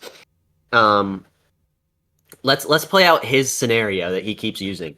You are asleep in your house with your family, and someone breaks in, and you go up to them, and they're like, "I'm going to murder your family," and you like, "Oh my gosh!" So you shoot them, right? You shoot them, and they're like screaming. Okay, you have. What are you going to do? Are you going to go to your family and console them and be like, "It's okay, the bad guy's gone. He's not going to get you. You're safe"? Or are you going to be like, "This guy came into my house and he didn't compensate me and tried to kill my family. My family he broke my door. My family who I love more than anything in the world." Yeah, dude. It's almost like portraying someone's number one. It's almost like them portraying the Iraqis as so like relieved that their family is alive, makes them more human than if they were like, how can I be okay? The Americans destroyed my house. I'm in tremendous pain. I'm I'm in in tremendous tremendous pain. pain. Help me, help me, help me. I hate warfare. I hate warfare. I hate lies. I hate warfare. I am anti-war. I am anti-war. Help me, help me, help Help me. me, help me, help me. You know what? The movie definitely knows that what the Americans did was kind of fucked up because you Oh, have one okay scene where they then. do say sorry, sorry, but it's very brief and you would almost miss it if you weren't paying attention, right? Instead, they wrote the most lukewarm lines that kind of imply what the Americans did to this family was fucked up. Dude, watch the movie. Watch it. Watch the Watch movie. it. There wasn't any dialogue where What the on Iraqis were like, earth? "Oh no, our house has been destroyed." Their house has been destroyed. They're obviously not happy about this. They literally are like, "Why did you blow up our roof?" When they do it, they're like, "Why? Why?" They're screaming. He's like, "Wow, how lukewarm. How lackluster." Christ, Up, man. but that is all. And that is really the theme of this movie. As a quote unquote anti war movie, a bunch of missed opportunities, half measures, and people praising this to be an anti war movie for some reason while obviously not understanding what anti war even means. I want to end this with a personal story. Also, thank you Oh. for making this far. I think it will be really obvious when reading the comments to see who actually bothered watching this entire I can't wait to read the comments. We gotta open the We have comments to read after the this. comments after this.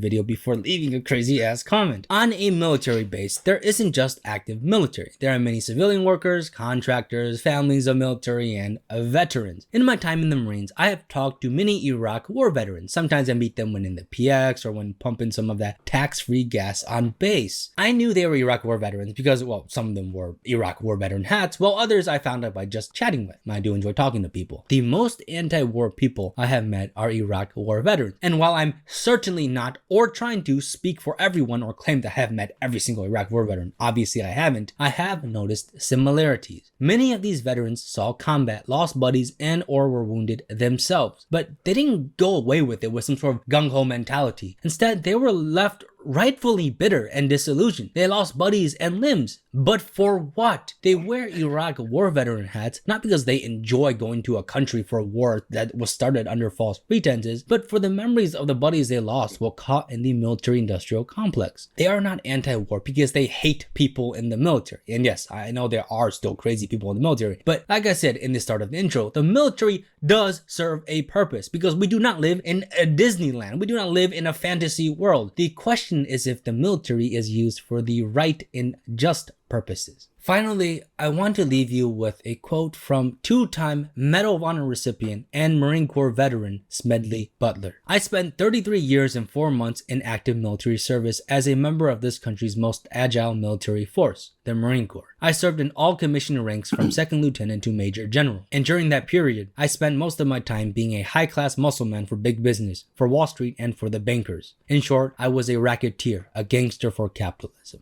Thank you for watching, and if there are any other movies you want me to talk about, please let me know. Like and subscribe if your heart desires, and hopefully I will see you in the next video. Bye. Okay. I mean, that's I'm so cool. disappointed. Yeah. A lot of Iraq war veterans are anti-war. That is true. For good reason. I don't blame them. But they didn't need to put it in this movie because this movie was about a gunfight that happened at one point in time and all of the harm it caused to everybody involved.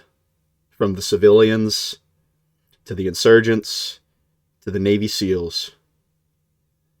And ultimately, the story ends with the Navy SEALs driving away, and we get a look at the devastation that has happened around them and the family that was affected by this battle.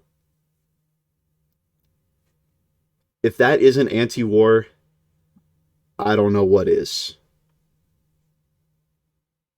Dude, I'm about to read you a comment.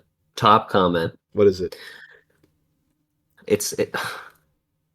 The movie definitely isn't anti-war. No one talked about anything related to the WMDs or anything anti-war because every line in the movie was from the memories of the soldiers there.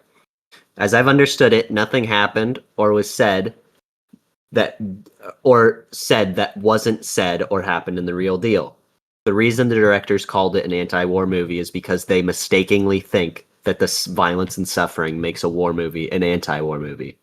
No, that is what you are doing. That In comment fact, that comment makes half of a good point.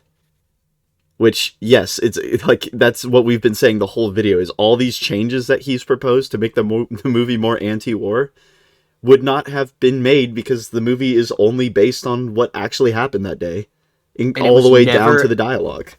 it was never ever supposed to be anti-war. What they say about the movie is that we set out to tell a true event. The true event is bad, and people who watch it and think that the outcome is war is good are crazy. That's what they said about this movie. They said war is violent. They never said that this is an anti-war movie. They said that if you watch the terrible things that happen to people and come out pro-war, then you're crazy. That's what they said about this movie. You have to be completely brain dead to think that the directors are saying that this is an anti-war movie.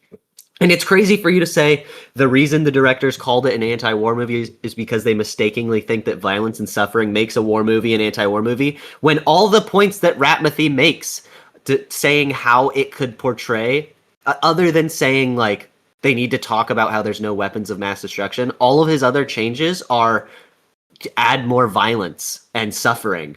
There's not enough violence and suffering. You should have added more fake events that didn't happen in this true story.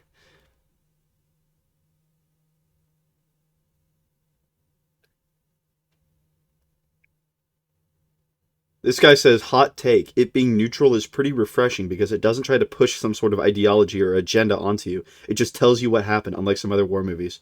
And Ratmathy says, I agree, and I would have no problems with this film as just a war film based on a true story. Which it is. It is. That's what it is. That's what the movie is. That's what happens in the movie.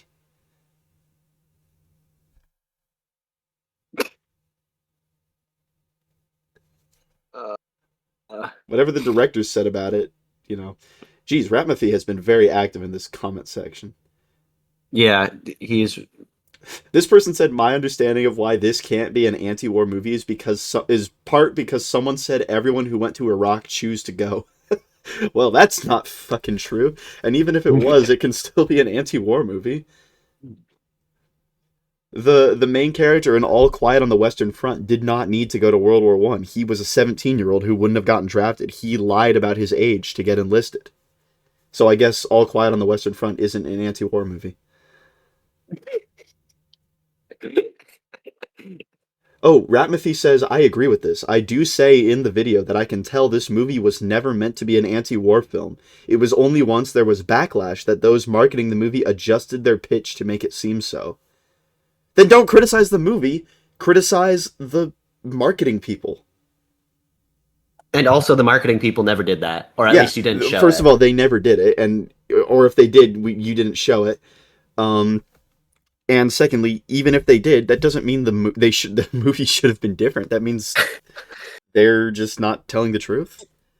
Yeah.